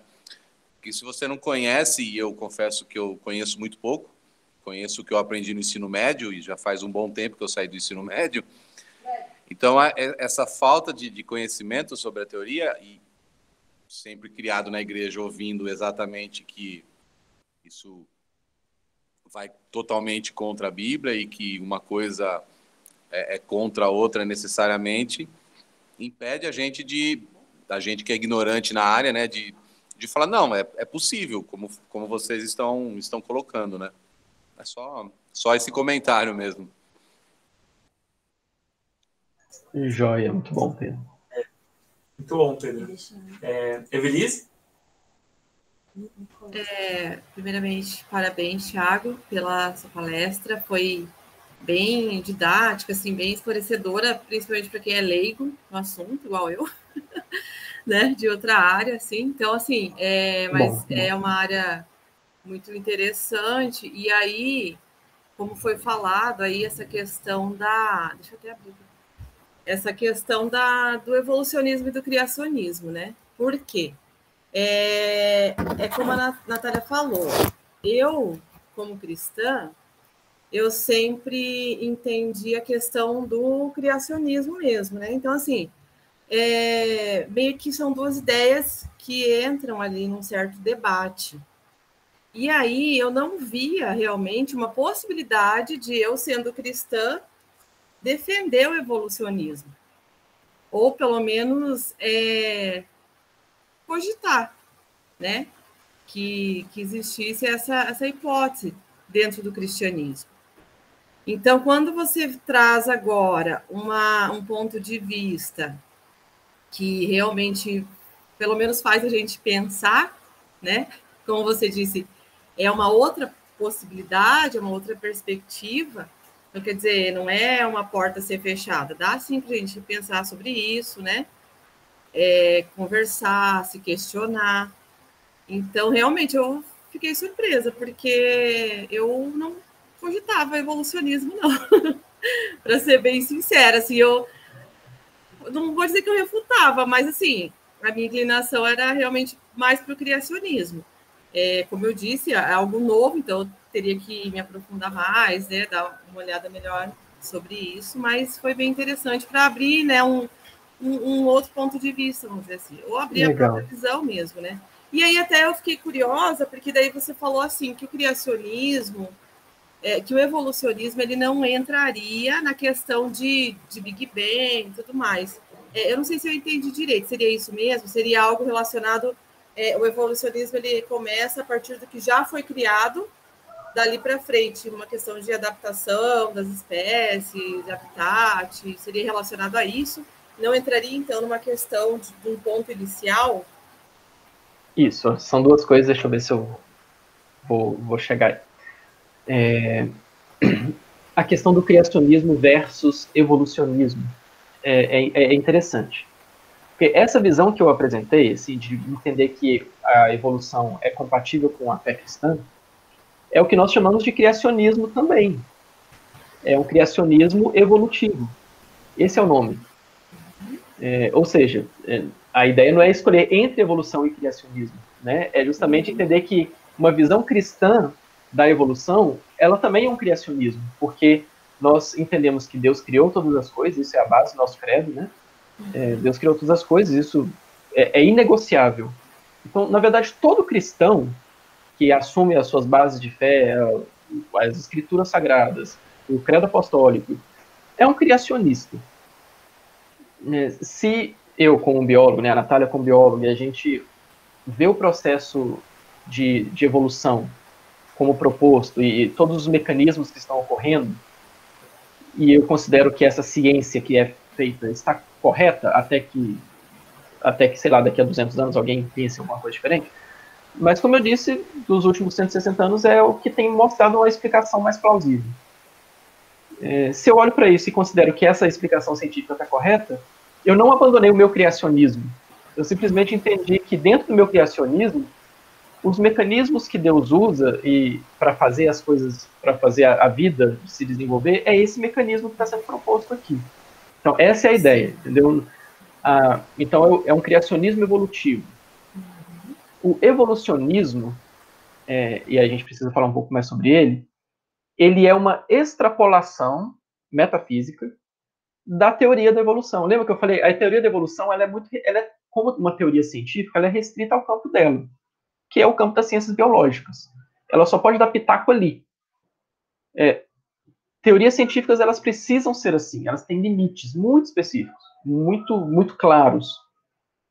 Então, a teoria da evolução, ela pode ser, igual eu falei lá no começo, ela pode ser utilizada na economia, ela pode ser utilizada na sociologia. Tem gente que faz esses usos, essas aplicações. Mas isso é o que a gente chama de evolucionismo. O evolucionismo é quando você extrapola uma teoria da sua caixinha e ela passa a ser a visão de mundo que vai explicar as outras coisas. Então, um grande problema é você utilizar a teoria da evolução como uma visão de mundo, uma filosofia que vai explicar mais aspectos da realidade do que ela é possível. Porque a teoria da evolução, ela explica a biologia. Ela não explica a estrutura social de uma cidade. Ela não explica o universo. Ela não explica várias coisas. Se eu parto do ponto que eu estou extrapolando o que Darwin disse ali, né, de sobrevivência do mais forte, tal, aquela coisa, para explicar tudo, ela deixou de ser uma teoria científica, ela se tornou uma cosmovisão. E se a gente faz isso com ela, aí sim a gente tem algo que está em total oposição à fé cristã. Então, o evolucionismo é algo a ser combatido por nós, sim. O evolucionismo, ele é um problema, porque ele é uma cosmovisão que elimina Deus da explicação e coloca esses processos aí de sobrevivência do mais forte e tal, como algo que explica tudo. Isso é uma falácia, isso é uma bobagem, e na verdade isso é uma leitura equivocada até do que Darwin propôs lá, porque essa ideia do mais forte e tal é uma frase de efeito, assim, não é o mais forte que sobrevive. Isso aí é papo de coaching. Porque se você parar a pensar se o mais forte sobrevive, a gente teria dinossauro até hoje. E os dinossauros não sobreviveram. Quem sobreviveu foram os ratinhos que estavam lá, que eram os mamíferos pequenos. Então esse é um ponto. E aí o segundo ponto que você perguntou foi sobre, então, e tem a ver com o que eu acabei de falar. A teoria da evolução, ela não tem nada a ver com o universo. E esse é um outro ponto que eu vejo muito sendo falado por aí, principalmente dentro de igrejas, palestras, que vão contra a teoria da evolução. Geralmente, os discursos que são construídos por trás disso misturam muitas coisas. E aí a pessoa está falando de evolução, de Darwin, aí de repente está falando de Big Bang. E aí de repente está falando das estrelas. Aí de repente está falando da posição da Terra, não sei da qual. É uma bagunça, porque você está misturando conceitos científicos de áreas totalmente diferentes e que não tem nada a ver uma coisa com a outra. Se a gente fala de evolução, é só isso que eu disse aqui. A teoria da evolução, ela está restrita à evolução das espécies. Como que os seres vivos diferentes, eles se modificam com o passar do tempo. Ela não fala sobre a origem da vida. Então, mas que resposta que a gente tem sobre a origem da vida? Tem alguma explicação? Então tá. A teoria da evolução, ela é uma boa explicação para o desenvolvimento das espécies. Ela é uma boa explicação. É a melhor explicação que nós temos hoje. Existe alguma boa explicação hoje para a origem da vida? Não. Não existe uma teoria robusta, como a teoria da evolução, para a origem da vida. Então, os cientistas estão meio perdidos? Estão. Os cientistas não têm nada definido sobre a origem da vida? Não tem nada definido. Mas Aí é um pronto. Eu preciso desmerecer essa ciência, falar, olha que bobagem, estão estudando a origem da vida, eu nunca vou encontrar. Não, isso é uma ciência legítima. Existe um ramo da ciência que está em alta hoje, que estuda a origem da vida. Como que a vida, como que a organização das moléculas pode ter levado à origem da vida e tal. Isso é uma ciência legítima, que tem feito perguntas muito intrigantes e que tem encontrado resultados mais intrigantes ainda. Mas não chegaram ainda a uma teoria boa, robusta e que traz uma explicação forte, como Darwin fez sobre outro ponto. Isso eu estou falando só sobre vida. Né? Se a gente pensar em outras questões físicas e químicas, e aí a gente vai sobre a origem do universo, isso é outro campo. O biólogo não tem nada a ver com a origem do universo. O biólogo não sabe o que aconteceu. A gente estuda de curioso, né? Eu gosto muito desse tema. Origem do universo, origem da Terra. Origem da Terra. Como é que a Terra surgiu? Como é que o nosso sistema solar foi formado? Tem toda uma ciência por trás disso. A teoria do Big Bang, por exemplo, é uma teoria muito sólida. Ela é mais sólida que a teoria da evolução. Mas ela é outra coisa. Não tem a ver com evolucionismo, entendeu? Então, aí a gente vai ter que ter outra discussão para a gente abrir outro debate, para a gente falar sobre Big Bang, por exemplo. E aí a gente vai ter outros argumentos, outra forma de apresentar. Esse é um ponto que a gente nunca pode... A gente tem que ter esse senso crítico, às vezes, quando vê uma palestra. Pera lá, o que está falando? O que diz, o que não diz? Como foi, o que não foi? E é difícil acompanhar, às vezes. Assim, e geralmente a retórica de quem dá essas palestras, assim, mistura muita coisa, envolve, né, a gente? Mas calma, né? Vamos por partes. Vamos separar por partes aqui, como diria Jack Stripador. Tá bom, Raul? Ótimo. Tá certo, muito bom, Thiago. Vamos para a última pergunta aqui que a Alessandra quer fazer e daí a gente já... Beleza, vamos fechar. Na verdade, não é bem uma pergunta, não é dica, né? Mas fala de mim e talvez, quem sabe, algum se identifique, né? Então, quando na faculdade, às vezes até mesmo depois, né, no nosso dia a dia, na vida acadêmica, os professores estão num nível hierárquico maior, né? Eles impõem. Então, se você não adere àquela linha, e não necessariamente de evolução, você não é digno de estar ali, né? Muitos professores fazem isso. Não estou falando que é um ou outro, muitos, né? Então, uma coisa que a BC2 me ensinou muito é questionar no bom sentido. Por que eu tenho que pensar assim? Quem falou que eu tenho que pensar assim? Separar o transcendental, né, da ciência, senão vira um cientificismo, né? Então, assim, são coisas muito preciosas que a ABC2 como um todo me proporcionou, né? Então, assim, quando você quebra as partes transcendentais da ciência, você consegue entender melhor por que eu não preciso pensar assim. Inclusive, também, indo já para o lado da Bíblia, coisas que a Bíblia não diz e que a gente, que muitas pessoas supõem, e aí fazem uma lei, né? Nem teoria, fazem uma lei, né? Então, assim, são coisas muito preciosas que a ABC2 me proporcionou nesse tempo. Né? Raul, não esquece da questão do Marcelo. Eu acabei de ver aqui, realmente, sobre a questão de Adão e Eva, que ele perguntou, não sei se foi uma pergunta ou se foi uma interjeição, ele falou sobre a questão da criação evolucionista, ela não comportar Adão e Eva, né, do criacionismo evolutivo. Depende do criacionismo evolutivo, porque comporta, sim. Inclusive, tem umas 2 ou 3 que lidam com Adão, modelos que lidam com Adão e Eva. Desculpa, a gente entra aí em outro campo, né? Aí foi dentro ainda do que a Evelise falou também, né? A gente trabalha com a criação evolutiva, né? Com o criacionismo evolutivo, mas sim, existem muitos debates teológicos complicados, existem muita análise teológica sendo feita, existe muita dúvida e, na verdade, muita coisa sem resposta sobre como que a gente vai encaixar, então, né?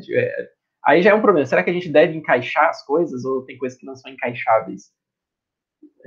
Como que a gente vai interpretar o texto bíblico? Como que a gente vai interpretar o que está no texto, o que está no texto e aquilo que é passível de especulação?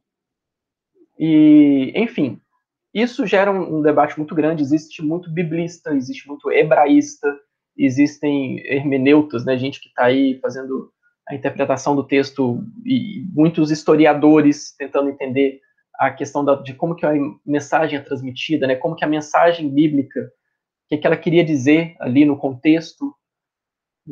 E, baseado em tudo isso, existem algumas propostas interessantíssimas sobre como que a gente pode entender Adão e Eva dentro de um contexto evolutivo.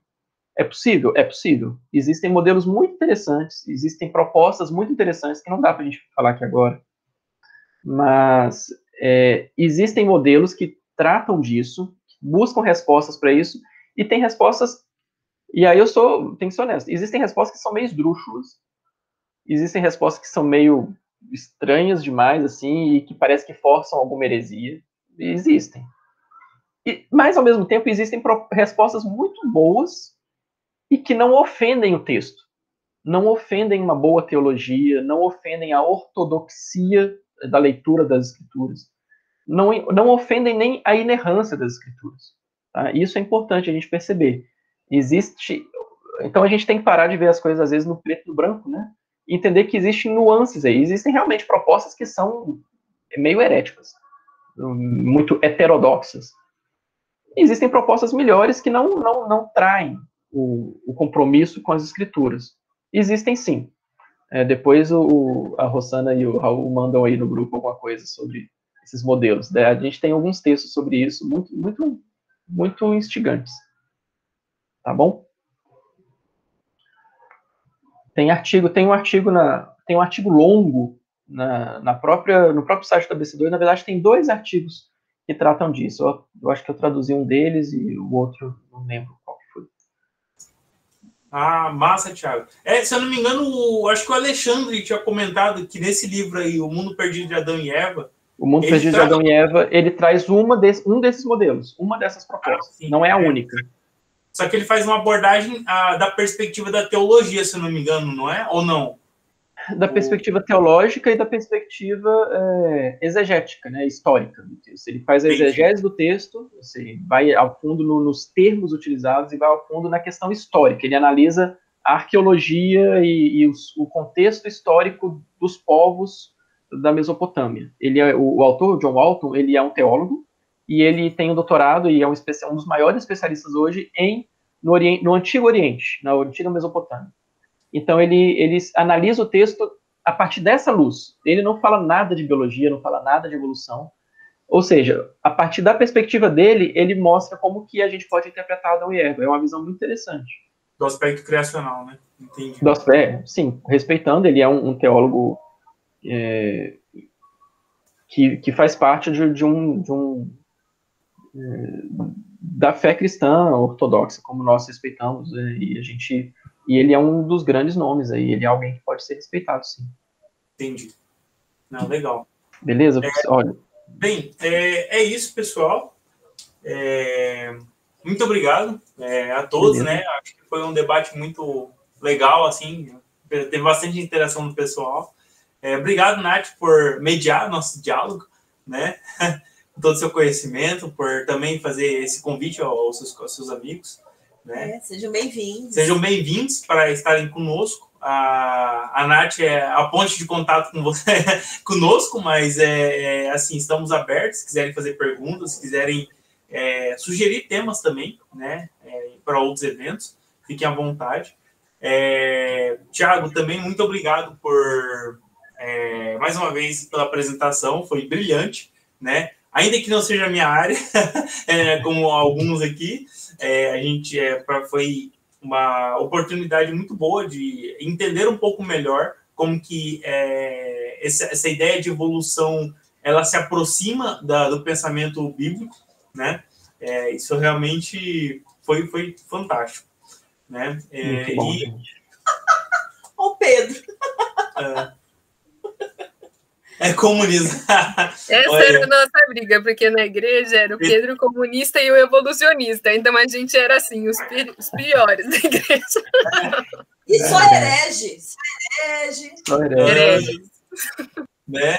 Eu estou, inclusive, fazendo um estudo sobre política. Eu estou louco para fazer uns debates muito loucos.